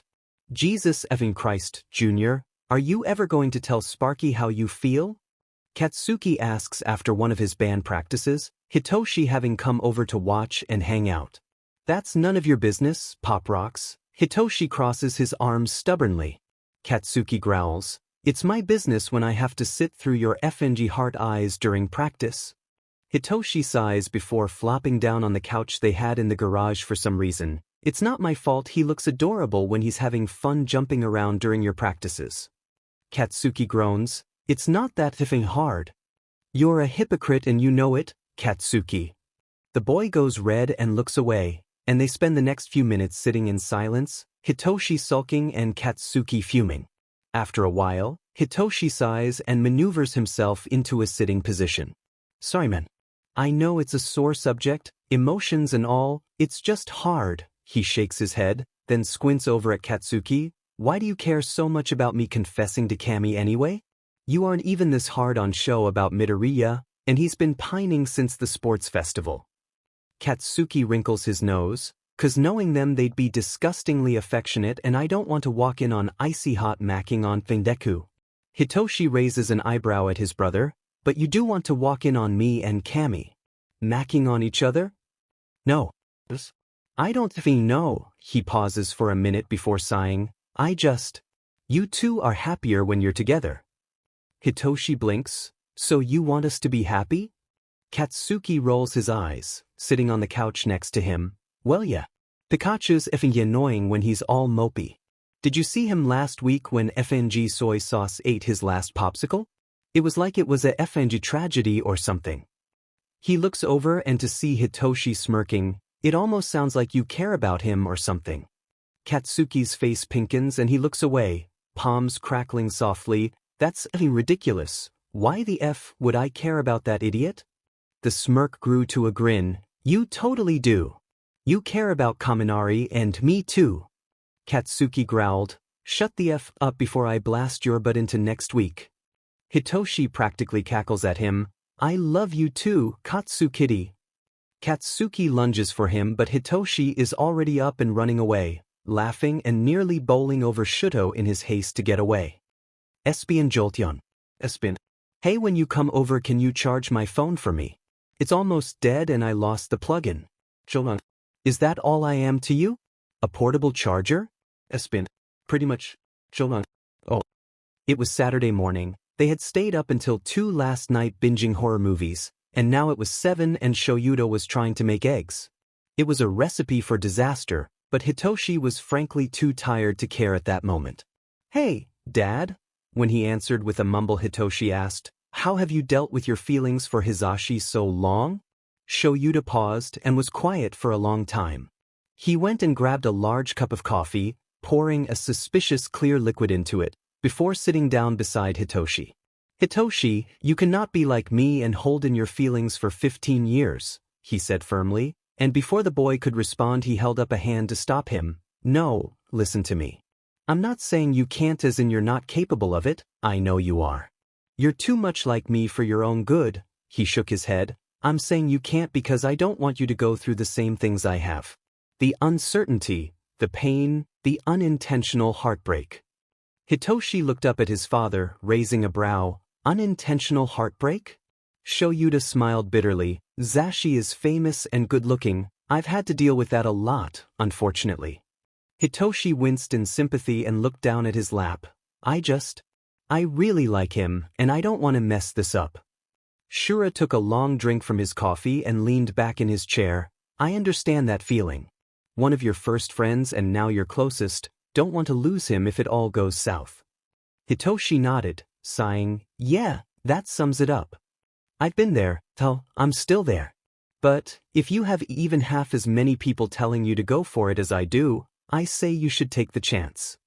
Hitoshi nods, and the two sit in silence for a while before he asks, if you have so many people telling you to go for it, why haven't you? He has the pleasure of watching his dad go red before they are interrupted by a bed-headed Shuto walking into the room asking if they smelled something burning. Sheet these. Pikachu Jengar.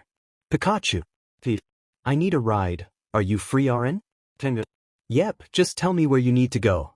Pikachu. The hospital. Tenga. Pikachu. Yeah, I might have. Fallen off the roof? Tenga. Why the if? Nevermind. Stay where you are, I'm coming to get you. Hitoshi sighed and ran a hand through his hair as he entered the kitchen. It was late and he was exhausted, but he was not tired in the slightest. Insomnia, what a joy you are. He grabbed a root beer from the fridge and heavily plopped down at the island, where Hizashi was drying and putting away dishes. Rough day? The blond man asked with a grin, then sobered when he saw how tired Hitoshi was. Where have you been? The hospital, the boy groaned out as he stretched. Kaminari fell off the roof so I had to take him there. He broke his arm and his wrist, and he insisted I be the first to sign he cast. Hizashi chuckled, a high honor. Hitoshi shook his head and stayed quiet, watching Hizashi work. The blonde was like a second father to him, and would actually be so if his dad would only pull his head out of his butt. so he supposed his opinion on this matter was also needed. Zashi? Hitoshi asked quietly, "What is your opinion on Kaminari?" At first, the man seemed surprised he'd asked, but then he looked down, mustache twitching slightly as he spoke. "I had a lot of myself in Kaminari. He isn't exactly like me, but we've had similar experiences in life, I suppose."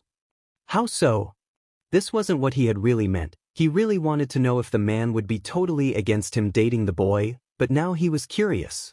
"Well," Hizashi paused, seeming hesitant to go on. "One of my first conversations with him that had nothing to do with school happened when I spotted a flag pin on his book bag.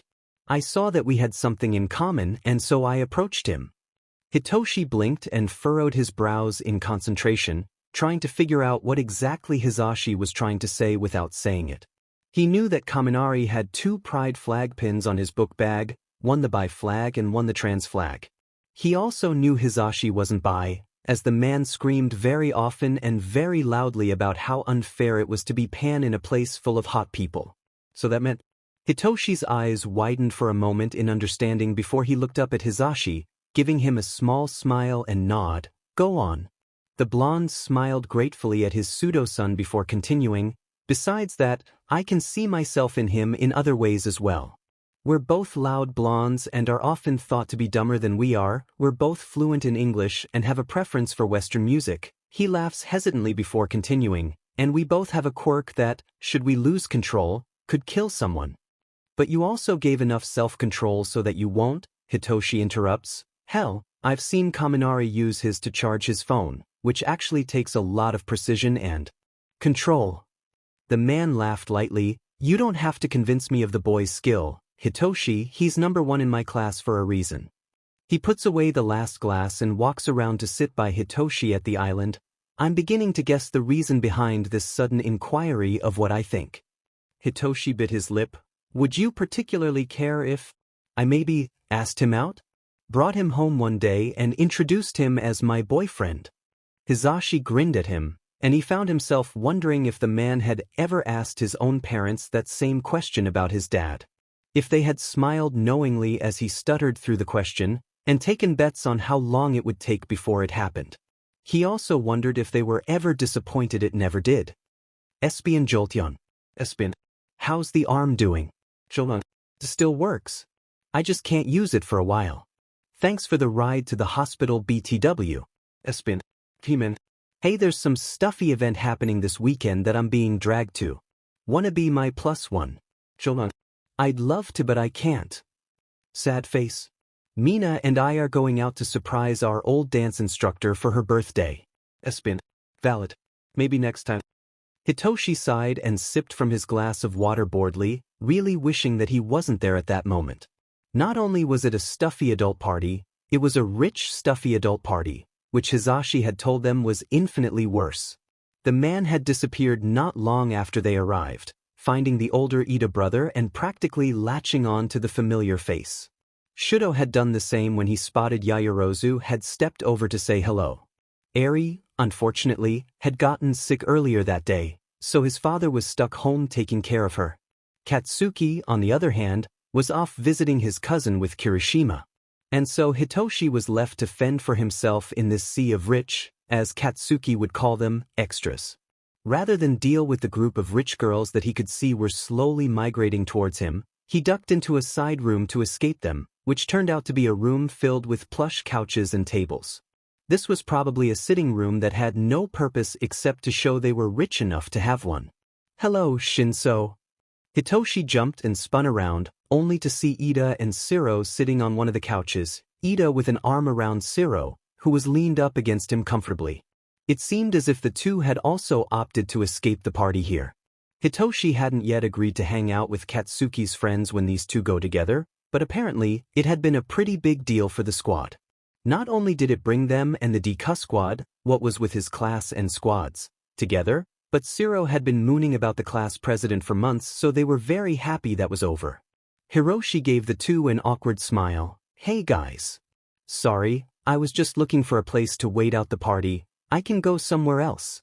Shiro shook his head, giving the boy his signature grin. "Nah, we were only talking, you're welcome to hang." Hitoshi sighed in relief and slumped down on one of the couches. Thanks, I do not want to go back out there again. Ida nodded. Yes, I don't find parties like these quite that enjoyable either. That is why I brought Hanta along with me. He makes it much more fun. The duo smiles at each other and Hitoshi can't help but feel he's intruding. The three sat in an awkward silence before Shiro rolls his eyes and smirks over at Hitoshi. I'd ask why Kami isn't here with you, but I had to sit through his whining yesterday about how it wasn't fair that he couldn't go, so I already know. He blinked in surprise at that. Really? He whined about not being able to go when I specifically told him it'd be a stuffy, boring event. Yep. Shiro said, popping the pea, while Ida nodded in agreement. Yes, though from Hanta's telling me about the conversation I believe it was more about the fact that he couldn't go with you, Shinso. Hitoshi blushed slightly and shook his head. Doubtful, I'm not really any fun, he said, repeating words spoken about him many a time. Shiro only raised an eyebrow at him. If you weren't any fun, Kami wouldn't hang out with you so much. That is true, Ida agreed. Though Kaminari is kind in befriending people, he doesn't often interact with someone if he does not enjoy doing so. Hitoshi chuckles. Well, I'm glad he likes hanging out with me. I like hanging out with him too. Shiro stretches slightly before raising a bio at him. Does Kami know that though? Hitoshi nods. Of course he does. He knows I wouldn't let him do half the stuff he does if I didn't. He looks down at his hands. He just doesn't know how much I like him and hang out with him. Ida smiles gently at him. Then tell him so, Shinso. That's the only way he'll know for sure. Hitoshi is almost scared by the mere suggestion, and Ida can see that, so he motions to his boyfriend and they both get up and walk across the room to sit on either side of him. Ida gently placed an arm around him, and Hitoshi gratefully sunk into the contact. I truly believe that you would get the best results from telling Kaminari how you feel, but it is your decision to make. Shiro playfully elbowed him. But you better make it quick, 'cause my boy ain't gonna be single forever. Hitoshi se in a breath as he realized that Shiro was right. Kaminari wouldn't be single forever, and considering it's Kaminari, likely won't be for very long. If Hitoshi was going to have any chance, he'd have to act, and soon. Okay, he said quietly, though the others were close enough to hear him, I'll do it. Shiro cheered while Ida smiled delightedly. Hitoshi was made to promise to text Shiro as soon as it happened before the Ravenet hopped up off the couch. This calls for some celebratory sweets. Let's go see what they have at the refreshment table.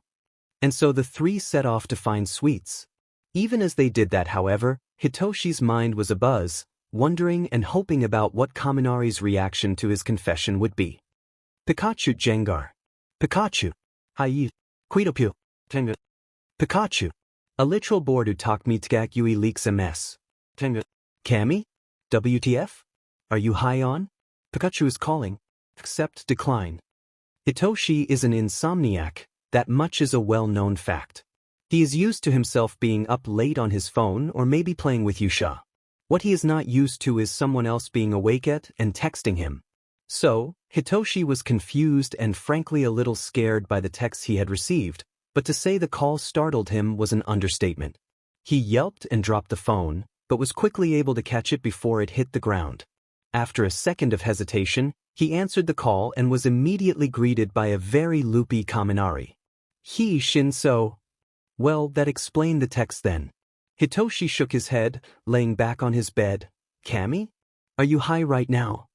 Kaminari actually giggled. Well, Shiro just left Su? Hitoshi sighed. Of course. Well, Kami, I didn't understand a word of that text, so. Yeah, that's why I called. My thumbs weren't hitting the right buttons. He paused for a second, doing who knows what, before speaking again. What I said was, a little birdie told me that you like me. Hitoshi froze, before speaking hesitantly into the phone. Oh, did he now? He never should have told Shiro. He knew that the two got high together and that Shiro is particularly loose-lipped when high, so he should have known that it would end up slipping out. He sat up in bed and ran a hand through his hair, biting his lip worriedly. And while Hitoshi was having his little freak-out session, Kaminari had continued talking. Yeah. Shiro said something about me not really having to put that much effort into it 'cause you liked me too. And then he said something about how he wasn't supposed to tell me that. Oh no, was I not supposed to tell you I knew? Oh no. Wait, Kami. Before Hitoshi could stop him, Kaminari hung up, leaving him in the silence of his room and his swirling thoughts. If he wasn't sleeping before, he certainly wasn't going to now, because his mind was replaying one word in particular over and over again. 2. Hitoshi was left to stew in his thoughts for 3 days. For 3 days Kaminari avoided him, and it drove Hitoshi absolutely crazy, but he understood it. As much as it made him bonkers, Kaminari needed this time to process. He definitely didn't want him to rush into it and make a decision he'd come to regret. That didn't mean he wasn't infinitely relieved when he heard a familiar tapping at his window. To say Hitoshi threw open his window would be an understatement. He calmed down long enough to let Kaminari climb in through the window and sit down quietly on the bed, lugging an instrument case that looks suspiciously banjo-shaped. They sit in silence for a while, until Kaminari takes a deep breath. So, I remember everything, just so we're clear. Hitoshi sighs, only as a way to stop himself from laughing hysterically, and asks, Kaminari, why do you have a banjo? Oh. He pulls it around to rest on his lap, drumming his fingers on it nervously. I was going to try to serenade you? At least, that's what I had been psyching myself up to do when Shiro suggested getting high. And well, I was getting ready to come over here and thought, what if he doesn't open the window? So I grabbed this and here we are, I guess. Hitoshi did laugh then. It started out as soft chuckling but quickly spiraled into full-blown cackling. And judging by Kaminari's reaction to it, he was confused and a little scared of what it could mean. You dash, Hitoshi took a breath. You were gonna serenade me dash, another slightly hysterical giggle, with a banjo? Kaminari blushed brightly and nodded, and Hitoshi shook his head exasperatedly before grabbing him by the back of the neck. Oh my God, get over here. It wasn't a perfect kiss, far from it in fact. Their teeth smashed together painfully, they half missed each other's mouths, and Kaminari dim near fell into Hitoshi's lap, but it served its purpose. So, Kaminari says from where he's holding himself up thanks to him being yanked forward, you aren't mad about the call? Or the banjo? No. Hitoshi shakes his head, giving a grin that probably looks shockingly similar to his adopted father's. No, you appealing idiot. Shiro was right, and hell I'm happy he blurted it out already, saves me the trouble of having to confess. Now Kaminari's starting to grin too, and his eyes almost look like they're sparking, they're so bright. So you definitely like me? And you'd maybe want to go out with me? Like, go out on dates and me hold your hand and kiss you and call you my dash. Yes, I want to do that, be your boyfriend. Why else would I kiss you? Kaminari bites his lip and looks up at him almost shyly. Well, I don't know if that would be considered a kiss. Hitoshi barely lets him finish the sentence before he's dragging him back forward to give him a proper kiss. Shouta wasn't that surprised when he walked into Hitoshi's room that morning to see Kaminari Denki curled up on his son's chest. In fact, he was silently elated, because that meant Hitoshi would be out of whatever weird funk he had been in for the past few days. He allowed the boy to stay for breakfast, to their surprise, and hadn't even gotten on to Hitoshi for letting him in the middle of the night. He had already known about the late-night visits anyway, and they didn't particularly bother him. Breakfast was a little awkward at first, until Katsuki finally entered the kitchen, taken one look at Kaminari sitting there, and spat. And finally, I was beginning to think about just shoving you fuckers into a FING closet. After that, it was almost nice, or as nice as it could be with all of the boys bickering back and forth about cereals and Eri chasing around Yusha beneath their feet. It was during this chaos that Hizashi nudged him softly. Did Hitoshi also essentially ask your permission to date Kaminari? He asked, and Shouta almost flushed remembering their conversation on the matter. In a way, he eventually settled for saying, and let out a small breath of relief when Hizashi doesn't ask for clarification, instead electing to smile softly across the table at the two boys. I told him about me when he asked. That He didn't have to finish for Shouta to understand, and he just smiled, like it was a completely normal thing. If only. Again he paused instead of finishing, and this time Shouta felt angry at the silence. He was so proud of his boys and their generation for being so open and accepting, but it wasn't fair that theirs had to go through so much struggle. But he supposed if they hadn't struggled they never would have gotten to this point, so he at least had that, and it was enough for him. He silently slid his hand over and linked it with Hisashi's, ignoring how his own heart spread up and face grew hot for the bright smile that he received in return. It was enough. It was a nice night, he supposed. Although almost every night since he had become free of that hag's clutches was nice if you asked him. Although, if you asked Katsuki he probably wouldn't give you a straight answer. He was never one for niceties or even positivity, not unless it was aggressively given. Still, if you asked him how good his life had become since he was adopted by Aizawa Shouta, that would basically be what he meant. Case in point, the fact that he was walking home with his best friend in tow. Before, he would have never been able to walk home, much less bring someone over. It was funny how quickly that overprotective attitude flipped once his mom found his pawn stash. It probably wouldn't have ended that bad if it had been normal pawn that she found. It was pretty much expected for a guy his age, really, to have something like that in their room. No, the problem lay in the fact that the items she found didn't exactly fall into the straight category. And so one thing leads to another and he wound up disowned on the side of the road. That is until his soon-to-be dad found him and brought him home. Now, not only did he have parents that actually gave a shit about him, but he has 3 siblings as well. An elbow in his ribs had him glaring at the redhead beside him, who laughed good-naturedly. "What were you thinking of that had you smiling like that?" Kirishima asked curiously, and Katsuki looked away to avoid meeting his eyes. He'd easily spill his guts if he meets those crimson-red eyes. Ever since he had finally started going to school again after the custody battle, if it could even be called that, he and Kirishima had gotten closer and closer. No longer was Katsuki afraid of what the hag would say if she found out about him, and he was finally getting more comfortable with himself and other people. That didn't mean he was any less irritable, however. "Wouldn't you like to know?" he said shortly, and Kirishima laughed again, causing his lips to quirk into a small ghost of a smile. Kirishima slung an arm around his shoulders, beginning to talk about some game the others had come up with, and Katsuki sunk into the warmth, leaning his head on his friend's shoulder. Kirishima and his siblings had been helping him slowly but surely get used to people touching him, and he was making progress. He no longer flinched when somebody went to high-five him, or when Hisashi put an arm around him to give him some sort of one-armed hug. That being said, there was no one who he was as comfortable touching him than Kirishima. He wasn't an idiot. He knew he had a crush on his best friend. He also wasn't blind, so he knew the feelings were returned. It would be odd if he didn't, considering how often Kirishima started at him during class.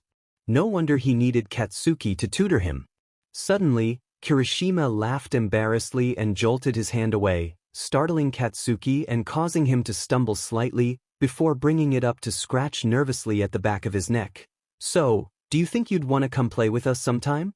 Katsuki studied him for a second before sighing, turning to walk on. "Next one of you dumb squad nights, get the cards and come over to mine. We'll play your FNG game then."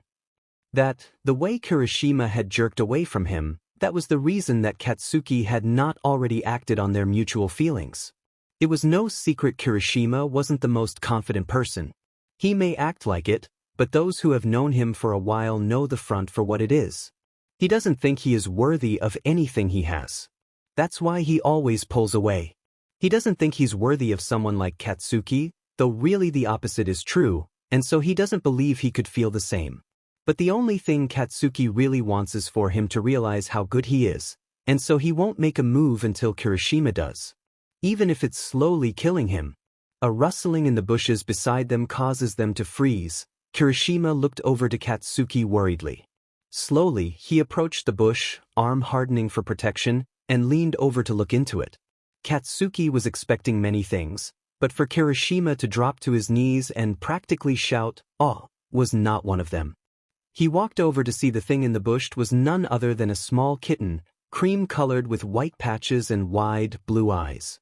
He felt his cold heart melt slightly when it looked up to him and let out a quiet meow. He had always had a soft spot for cats. It sneezed, knocking itself off its feet, and as Kirishima cooed at the cuteness, Katsuki made a decision. Without warning, he stooped down and scooped up the offin, cradling it to his chest. Kirishima looked up at him from where he was kneeling down, watching with surprise as he scratched it gently on the head. "Come on, we're taking it home." He turned and continued to walk in the direction of home. It. Kirishima scrambled to follow him, nearly tripping as he caught up. "Bakugo? What do you mean we're taking it home?" "Exactly what IFNG said, we're taking." He checked. "Her home." He glared over at the redhead, daring him to argue again, and Kirishima wisely closed his mouth. "Sharkbait Grenade Hands." "Sharkbait? So, what you gonna call her?" "Grenade Hands." "What? Sharkbait? The kitty. What's her name?" "Grenade Hands." "Sharkbait? Bro, I just want you to know. That is the cutest name ever." "I love it." "Grenade Hands."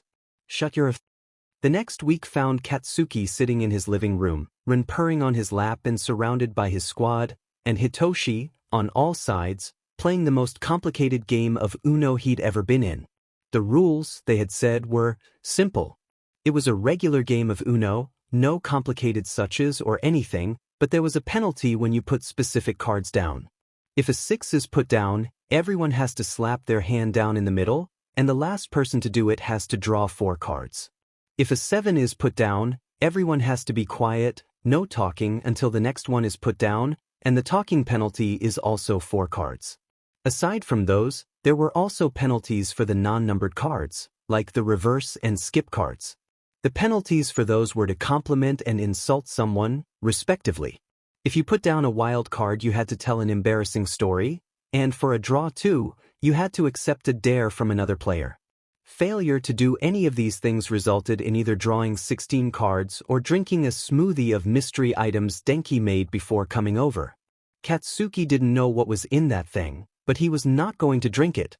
So far during the game, they had heard the story of how Denki short-circuited for a week after liking an electric fence. Mina had complimented everyone's, but Siro had taped himself to the ceiling. Kirishima struggled his way through insulting Siro. Hitoshi had purposefully lost every time a 6 was put down, and Bakugo had silenced them no less than 3 times. It was just after the 3rd silence ended when it happened. Denki was whining about how it wasn't fair that they could all talk, with sign language anyway, even though he could probably learn it in a week if he tried, the fucker, and Katsuki had his head thrown back, laughing at Denki's misfortune. He froze, however, when he felt a new presence enter the room, and looked over to see Deku standing in the doorway. They locked eyes and the talking around him gradually faded as the others realized what was happening at that moment. Katsuki just stayed there for a minute, looking into Deku's wide eyes as he sorted through exactly what he wanted to say in his head. When he figured it out, he jerked his head in the direction of the hall, letting Rin jump off his lap as he stood up quickly. "Wanna talk to you, Deku?" With a surprised blink, Deku stumbled forwards and followed him down the hall and into his room. Katsuki sat down on the bed with a bounce and raised a brow at the hesitating Deku. "It's not gonna have a bite you or anything." Deku let out a breath and sat in front of him, turning so they were facing each other.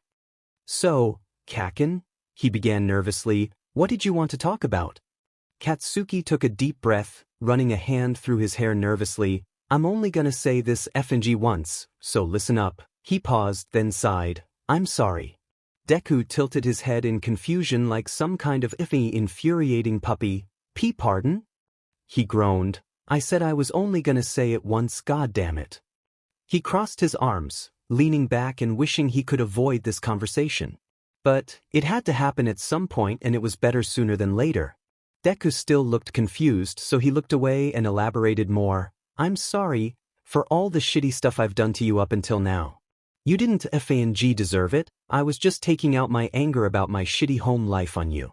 And it got," Katsuki winced a bit, "really bad at the end of middle school, and you sure as hell didn't deserve that." He glanced over and Deku was looking at him with wide, tear-rimmed eyes.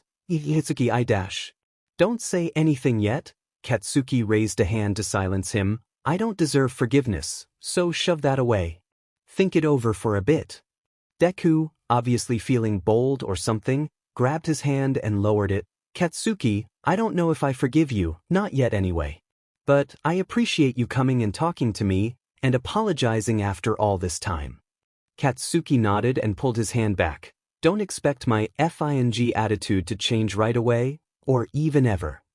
Deku gave a soft laugh. Don't worry, I don't, but you've already changed. So much from how you were before that you don't even need to anymore. And I feel as if most of the thanks for that is due to. He nodded his head towards the living room. He could have meant his whole squad, but they both knew he only meant one particular member. Katsuki flushed when he realized what Deku was implying, and his palms sparked slightly. The sounds that had once made the greenette flinch now made him laugh, and Katsuki couldn't help but feel a bit relieved at it. Okay. I'm going to head back out there now, okay? Katsuki nodded, looking down at his hands as his childhood friend left the room. He didn't forgive him yet, but it was a start. It was a start. Sharkbait Grenade hands. Sharkbait. So what did you and Deku talk about? Grenade hands. So, Sharkbait. Come on, Blasty. Tell me. Grenade hands. Just go ask if Deku. Hey Baku, you up? A knocking was heard at his door, and Katsuki groaned. If it was anyone but Kirishima, he wouldn't have answered, but since it was... Yeah, hey, come in if you're going to. Kirishima poked his head through the doorway, smiling softly when he saw Katsuki laying back on the bed with Rin curled up on his chest. He walked in and sat down on the bed, moving Katsuki's feet to the side gently. So, I asked Midoriya what happened, as you told me to. He smiled wider, a hint of shark-like teeth now visible. I'm proud of you, man. What? He looked up and met Kirishima's eyes briefly before looking back down to Ren, trying to force his heart to stop its staccato rhythm. I'm proud of you. It takes a lot to own up to your mistakes. Kirishima slammed his fists together, grinning widely down at Katsuki. It's super manly what you did. Katsuki felt himself blush lightly and scoffed to cover it. Yeah, whatever, it was because of you that I did it anyway. Kirishima blinked at him, his smile faltering in his confusion. What? Katsuki laid back farther and glared up at the ceiling. You're so nice, I drew. Neither mentioned the name drop, but both felt its effects. You're so nice and yet you're so self-deprecating, which is iffy bullshit, but I can't say anything because who would believe me? But you're twice the FING hero I am, and so I'm trying to be more like you, and so I apologized cause it's the right thing to do, cause it's what you would do. He said the last part quietly, realizing what he had originally intended to be a few short sentences had turned into a whole rant that possibly just exposed all his feelings. He glanced over to Kirishima, who looked slightly dazed. Oh. Yeah, oh, Katsuki sighed. Sorry, it's nothing dash. No. Kirishima leaned forward, placing his hand on Katsuki's leg and effectively causing the ash blonde to freeze. Thank you, Katsuki. Kirishima gave him a small smile. Can I call you that? You called me Idru, so it's only fair. Katsuki hesitated, then nodded, sitting back up and scooting over so they were side to side. He gently laid his head on the redhead's shoulder, while Kirishima reached over to scratch Ren, who had worked up between them, gently. They sat like that for a long while, a lot on both of their minds. Emotional support BSRDS. Phobich. I'm effing bored, do you want to come over? Why Baku? I thought you'd never ask. I've been waiting to bring my Just Dance over to yours. Phobich. I meant to send that to just Kiri DJ DBS. Then Kidiot. OMG Baku bro just key smashed, surprised face. Sir. He's one of us. Figures. Phobich. First of all, you all already knew I was gay WTF shut your F. And secondly, Katsuki sighed, shaking his head in exasperation at the three idiots dancing in his living room. Well, at least Zero hadn't come, the guy would have surely broken something, of the furniture or himself. As smooth as he was using his quirk, dancing was not one of his strong suits. He grabbed a bottle of water from the fridge and made his way back over to the living room, watching as Mina strutted forward confidently. Okay, ladies, let's get this party started. She pointed to herself with a sharp grin. Usually king of the castle plays first, but something tells me Baku ain't gonna wanna play with us, so bringer of the game goes next.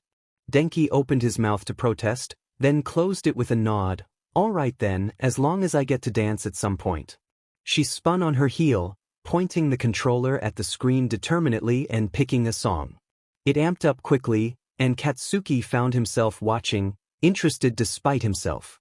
Mina danced expertly, easily following the moves of the character, though it could have just been the fact that she had played the game before. The song was very Mina-esque, fast and upbeat. He could understand why she was dancing to it. She most likely favored it, judging by how fast she had chosen it. Once the song was over, Aizawa hopped up like an excited puppy and gave her an enthusiastic high five. Mince, that was great. Mina nodded before her eyes lit up. Kiri, I have the perfect song for us to dance to. Grab a controller dash. He did so as she went through the list until finally picking the song. When Aizawa saw the character selection screen, he grinned brightly. Ah yeah, I get to be a panda. He cheered, and Katsuki rolled his eyes fondly at how easily excitable the redhead was. As the song started, Katsuki snorted at how the two of them over-exaggeratingly acted out the beginning sequence. Then, the actual song started and Aizawa laughed as if he recognized it as they started to dance. The song was a party song, and Katsuki watched as they danced bouncily and happily, Denki in the background dancing along. Katsuki actually gave a small smile at the scene. His friends were crazy, but they were his. Denki bounced forward excitedly once the song ended. My turn to dance with Kiri. Mina tossed Denki her remote, and after he saw what song Kiri had picked, he yelled excitedly, I call gold. As the two of them danced, Mina sat down on the couch in front of where Katsuki stood. He didn't pay much attention to her. He was watching Aizawa and Denki slide past each other. You know, we have a betting pool going, she said suddenly, startling him into looking down at her. You have a what now? A betting pool, she smirks down at him. We're all betting on you and Kiri. When you'll get together, who makes the first move, stuff like that. Everybody seems to think that Kiri's gonna be the one to step up. Deku and I are the only ones who think it'll be you. Katsuki narrowed his eyes at her, growling out, what business do you fuckers have betting on my effin' love life? So you admit you love him, she chirped, and he swatted at her, causing her to duck with a laugh. I'm just teasing. He rolls his eyes, less fond this time. Whatever floats your effing boat, I guess. Mina laughed again, then sighed and shook her head. When are you gonna ask him out anyway? Katsuki almost snapped at her again, but paused and looked away. It's not that simple. I want him to ask me. I want him to believe he's good enough. Mina frowned at him. Listen, I've known Kiri since middle school. The boy is not gonna make the first move. At least, not unless you've basically told him that you like him in like, the most obvious way possible. Mina hopped up and gave him a thumbs up. I know you can do it, Blasty. She then skipped away, calling out to Kami she wanted to do a song with him, leaving Katsuki lost in thought. Maybe he should make the first move?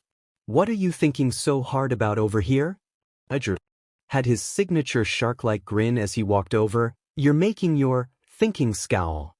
Katsuki blushed slightly, shrugging, nothing really FNG important. Alright then, but if you need to talk you know I'm right here.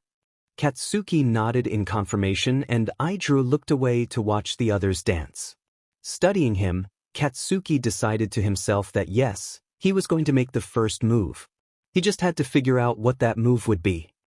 I'm a band beat you can't kill me. Beat it. As loath as I am to admit it. I need help. Piano woman. Of course. Bakugo. What do you need? Chekhov. No promises. Do you know? I don't know how much help it'll be. Electric slide. What's up Baku bro? Beat it. IFNG need help thinking of a way to ask Kirishima out. Demand it. Do you know? Chekhov. Him and I'm gonna lose the pool. Electric slide. I knew it. Piano woman. Can you specify what part of the process you need help with? Beat it. All of it? What the f should I do? Electric slide. Cook for him. Your food is heavenly, bro. Piano woman. What about hiking? You both enjoy it. Chekhov. Write him a DMN song and be done with it. Beat it. Wow, You guys are so great at helping. Katsuki paced in the clearing, running a hand through his hair. This was a bad idea. This was a really bad idea, and he didn't know why he was doing it. He had decided to go above and beyond with his confession and do all three of the things his friends had suggested because Aizawa deserved it. He was 2/3 of the way done already. They had hiked up one of Katsuki's favorite trails and were now in one of his favorite spots, and they had just eaten the bentos Katsuki made for the journey. Aizawa had seemed to enjoy all they had done so far. He had chattered away as they were hiking, and had very vocally expressed how much he liked the bento. Katsuki was still blushing from the sounds. But Katsuki had no idea if he was going to react to the song in the same positive way. Hell, he had no idea if the song was even good, as he had blacked out writing most of it. "Suki, you good over there?" Aizawa called, and Katsuki blushed slightly at the nickname. "Why, I'm fine, Aizawa," he cursed his stutter before taking a deep breath in. Stealing his nerve, he grabbed his box drum and headed over to his friend. It was time to FING do this.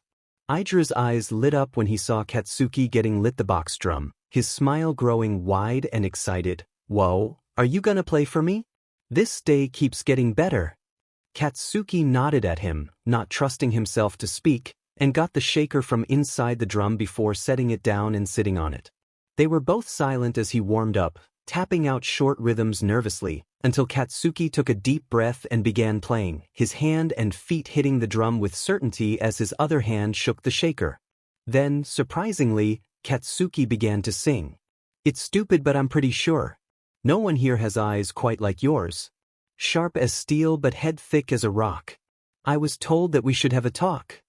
His voice was soft, raspy, and it was easy to see he hadn't really sung in a while. But it was also easy to see that he had taken his time and worked hard on this song. It was important. Katsuki took a chance and looked up at Aizawa, whose eyes were wide and almost awed. "Hand in hand and eye to eye. I think I want to give us a try. Chest to chest and cheek to cheek. When I'm with you I never feel weak." Katsuki looked back down at his drum, avoiding Aizawa's eyes. He knew his were too expressive, that they were giving away everything that he was thinking, feeling, hoping with this song. But wasn't that the point? Just as Katsuki took a breath and closed his eyes to begin the next verse, he felt strong hands cup around his jaw and pull him forward, and he was silenced by the feeling of chapped lips on his. Because his mouth was already open, Aizawa wasted no time in mapping out the inside, running his tongue lightly along Katsuki's own. All Katsuki could do was melt, humming as he dropped the shaker and moved his hands around to grip at the back of the redhead's shirt. They traded 2, 3, for more kisses before they pulled apart, only going far enough away that they were breathing in each other's air space. Aizawa was smiling wider than Katsuki thought was possible, but he was grinning back just as wide. "So," Aizawa said quietly, "is that what today was about, Suki?" He shrugged, still grinning. "I wanted to ask you out. I guess that's kinda FING redundant now though." Aizawa blushed and his smile turned a little shy. "It'd still be nice to hear it." Katsuki chuckled. "Well then, Aizawa, will you go the F out with me?" He answered by leaning in and kissing him again, this kiss longer and deeper than the ones before it.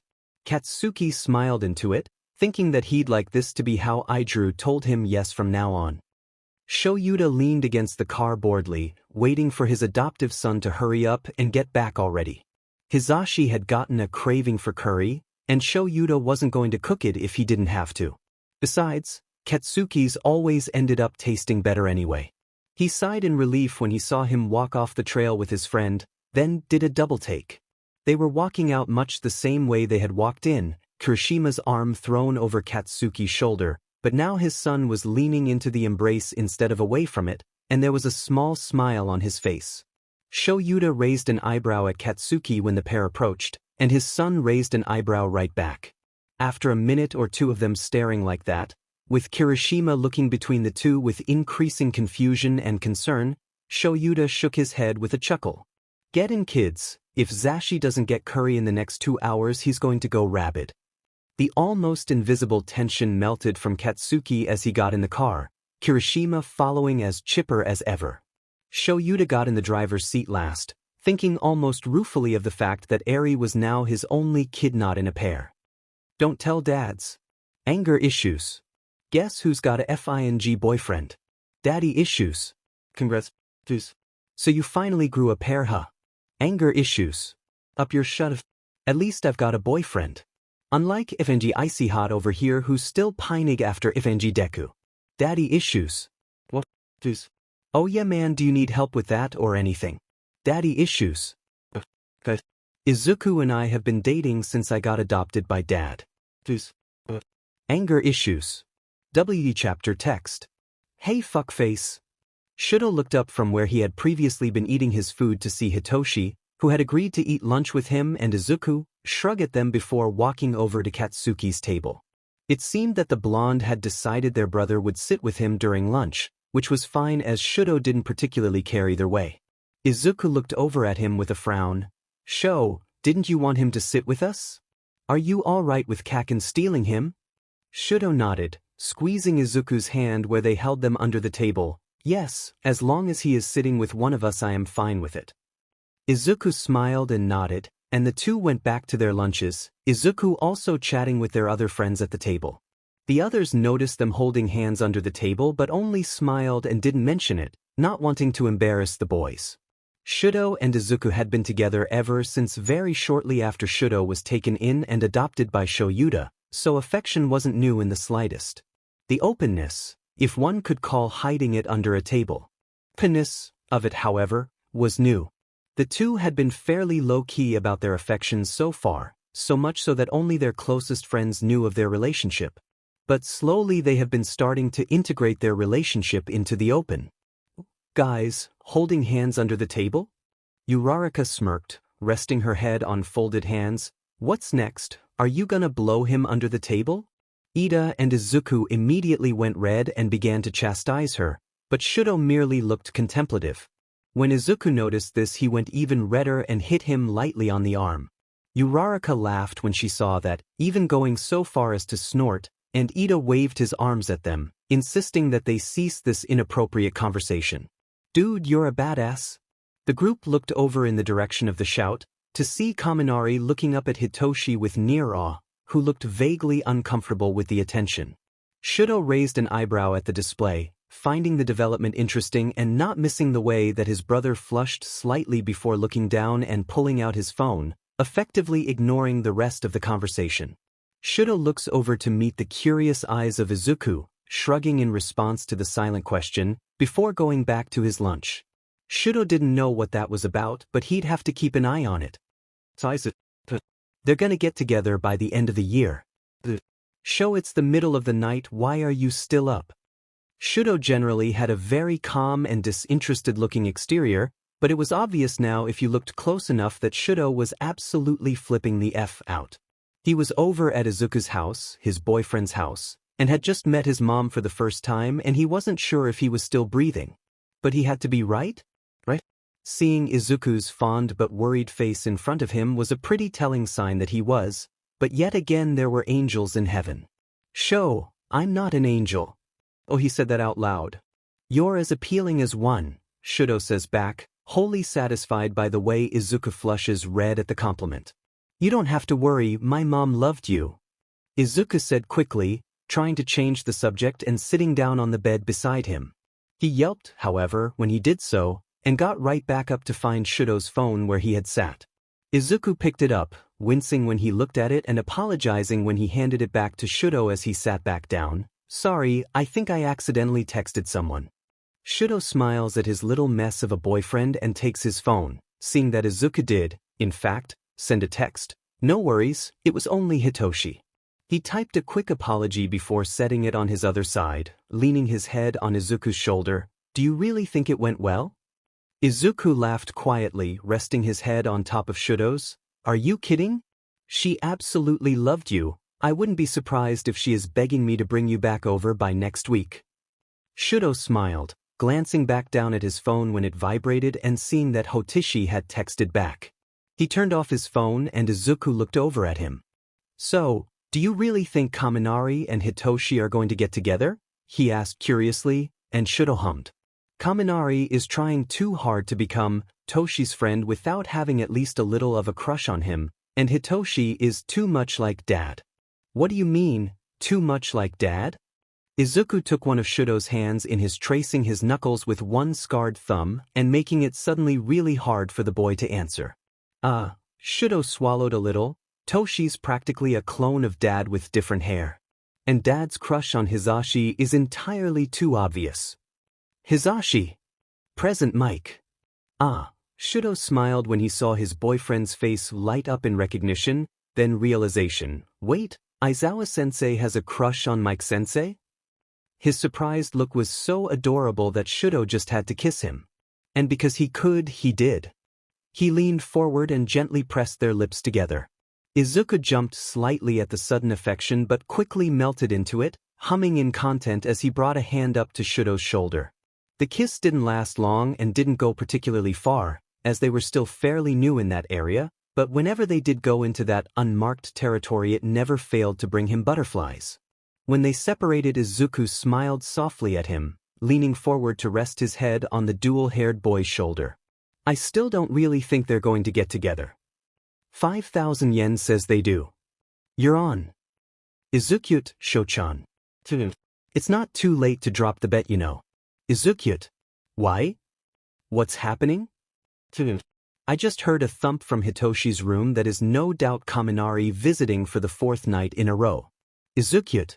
They're best friends. I bet if he lived close enough Kirishima-kun would be doing stuff like this to Kaken too. Kirishima has a huge but gay crush on Katsuki, so that is like the worst example you could have given. Izuku. What? Shudo yawned as he sat up on the couch, still not fully awake yet. That horror movie marathon had not been the best idea, but he had enjoyed it, so it was worth it. He hummed, scratching the back of his back lightly, and stood from the couch. He decided to head for the kitchen, as he could hear the murmur of soft voices and smell the breakfast in progress. He padded through the hall, making it all the way to the doorway that enters into the kitchen, before he froze at what they were discussing. I really like him, and I don't want to mess this up. That was Hitoshi, probably talking about Kaminari. Shudo had to hold back a snort, as if he could ever really do something to get the blonde to hate him. I understand that feeling. One of your first friends and now your closest, don't want to lose him if it all goes south. Yeah, that sums it up. So Hitoshi is talking with their dad about confessing to Kaminari. It makes sense. The two are so alike that any advice he gives could help Hitoshi much more than someone else's. I've been there, I'm still there. But, if you have even half as many people telling you to go for it as I do, I say you should take the chance. Then again, it's been nearly 15 years as far as he knows, and Shouta still hadn't asked Hisashi out, so he may not be as good a choice for advice. If you have so many people telling you to go for it, why haven't you? That's the million-dollar question, isn't it? Why, after all this time, has he still not asked Hisashi out? Maybe once he helps his brothers pull their heads out of their buttes, they can help him too. It's been a few minutes and his dad still hasn't answered the question. Shudo would love to let the awkward silence drag out, but the kitchen is starting to smell like smoke and burnt food.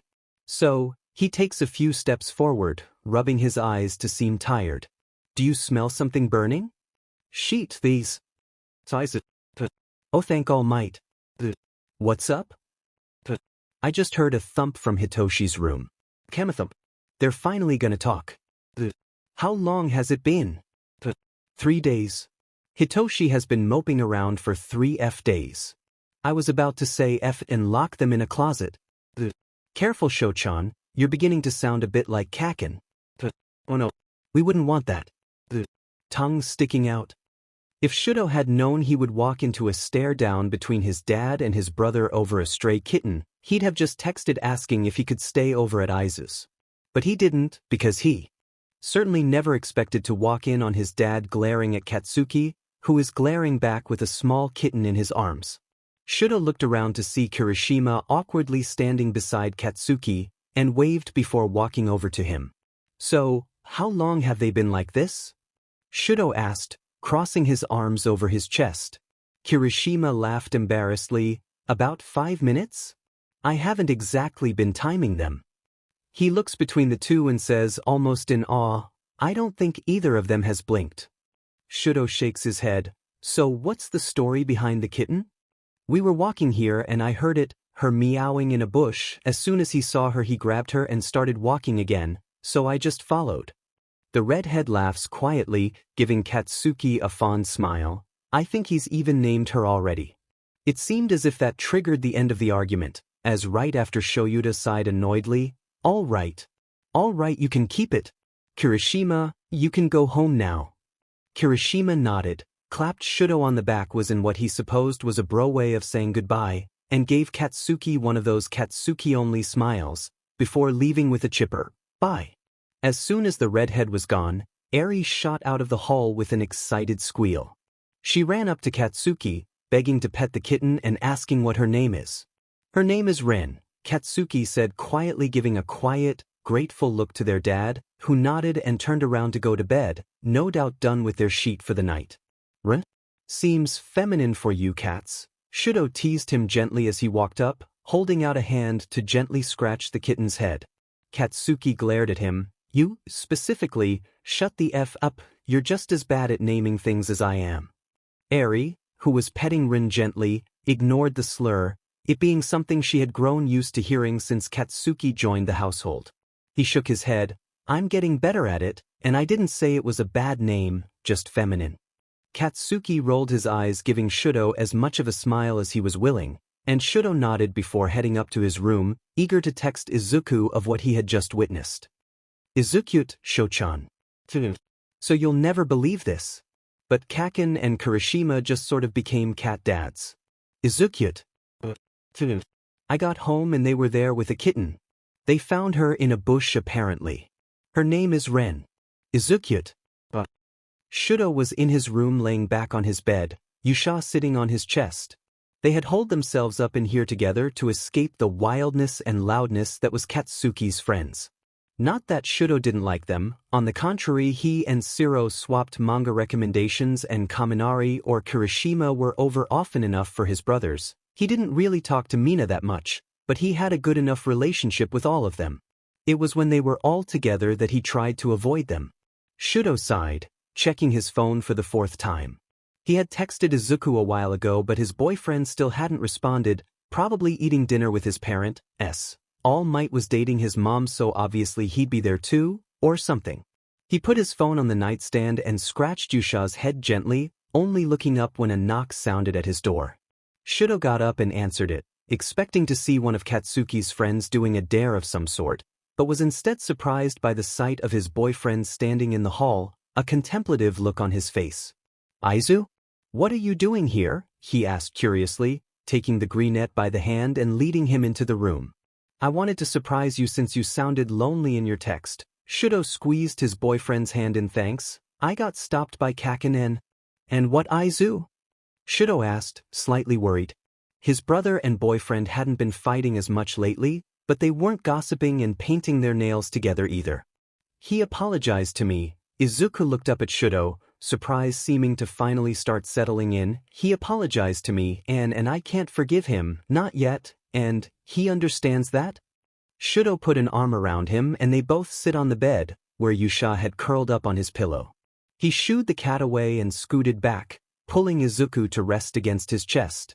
Shuto began running a hand through his boyfriend's hair lightly. Well, he has been getting better about dealing with feelings and such since Dad adopted him. Izuku gave a small smile, not only since then but since Kamino. Since Kirishima. I even told him so. Shuto laughed quietly. There's no doubt about that, and I'm sure he was super embarrassed by you bringing it up. He did go a little red. I'm beginning to think you're right about them. He kissed Izuku's forehead gently. I was right about Hitoshi and Kaminari. Why wouldn't I be? You should know by now but to question me about these things, babe. Izuku squeaked, flustered by the nickname, and buried his head against Shuto's chest, who could see his ears burning in embarrassment. Shuto only chuckled and nuzzled into his boyfriend's hair fondly. Hey Aizu. Yesho-chan. I love you. It was the first time he said it aloud, but it felt right to say it. That was what this feeling was, after all. The warmth and happiness he always felt when Izuku was near. He'd be a fool to call it anything but love. I love you too, Shuto. He cuddled closer, snuggling into him boyfriend's warmth, and they fell asleep like that. Apparently Kakin and Hitoshi didn't know we were dating? What? Really? Like we weren't exactly subtle about it. Well, they were pretty caught up in their own love lives. Speaking of, Katsuki finally confessed to Kirishima. Even did it with a song. Really? That's so romantic. Much more romantic than the way you asked me out. Shouta chuckled quietly at all of the children hanging out in his living room. Shuto and Midoriya were sitting cuddled together with Eri at their feet playing happily. Meanwhile Katsuki and Hitoshi were at the other end of the house, questioning each other, looking over at the couple every once in a while. Shouta laughed again, shaking his head. He loved his children, but they could really be in their own world sometimes. What's got you all giggly, Sho? Hisashi asked, the blonde walking up to stand beside him. Apparently, Katsuki and Hitoshi didn't know their brother was dating Midoriya. Hisashi practically guffawed. Really? I have no idea how. They are very open with their affections, even at school. Especially at school, Shout smirked, but school is also where Kirishima and Kaminari are. Ah. The blonde nodded, now leaning on the wall next to Shouta, their arms pressed against each other. They were too busy looking at their crush to see their brother's relationship. He glanced over at Shouta and away quickly. I can relate. You wouldn't believe how many times I've missed the purpose of a meeting by staring at my crush. Shouta blinked in surprise. Zashi has a crush? Before nodding, a tight feeling coiling in his chest. Yeah, I understand what you mean. Of course he likes someone. It would be unreasonable to assume that Hisashi, of all people, didn't like anyone. Shouta had had to deal with this before, so he knew how to deal with this now. It was going to be kind of hard to avoid him now that they live together, but he'll manage. Anything to avoid the heartache. Ima prefaced this by saying I'm sorry. I'm sorry for disappearing and I'm sorry for what I'm about to do. I'm discontinuing this FIC. There's a lot of reasons, but let me explain something first. Eve read all the comments made on this FIC, but have only done so in the past month at most. I'm sorry to the person who I triggered their dysphoria with that one comment ABT the cat's name. I was an ignorant child. The reason I disappeared is very complicated. Long story short, shit went down with my family and I got a lot of junk taken away. I'm not gonna come back to Discord or Tumblr probably ever. But I am an author, it is what I love to do, so I'm going to keep writing. Just not this. It's been almost over a year since Eve even thought about this FIC. Honestly, I probably couldn't continue if I wanted to. But also some of my ships, one really but whatever, have changed since I was writing this. Not to mention I reread through it, and while I adore the stupid text-strewn ABT it, some of my writing and grammar are. So, I'm still writing, just not this. I'm sorry, I had such big plans for this and I really hate to cut it off, but I can't write it anymore. Goodbye. I'm sorry, thanks for reading.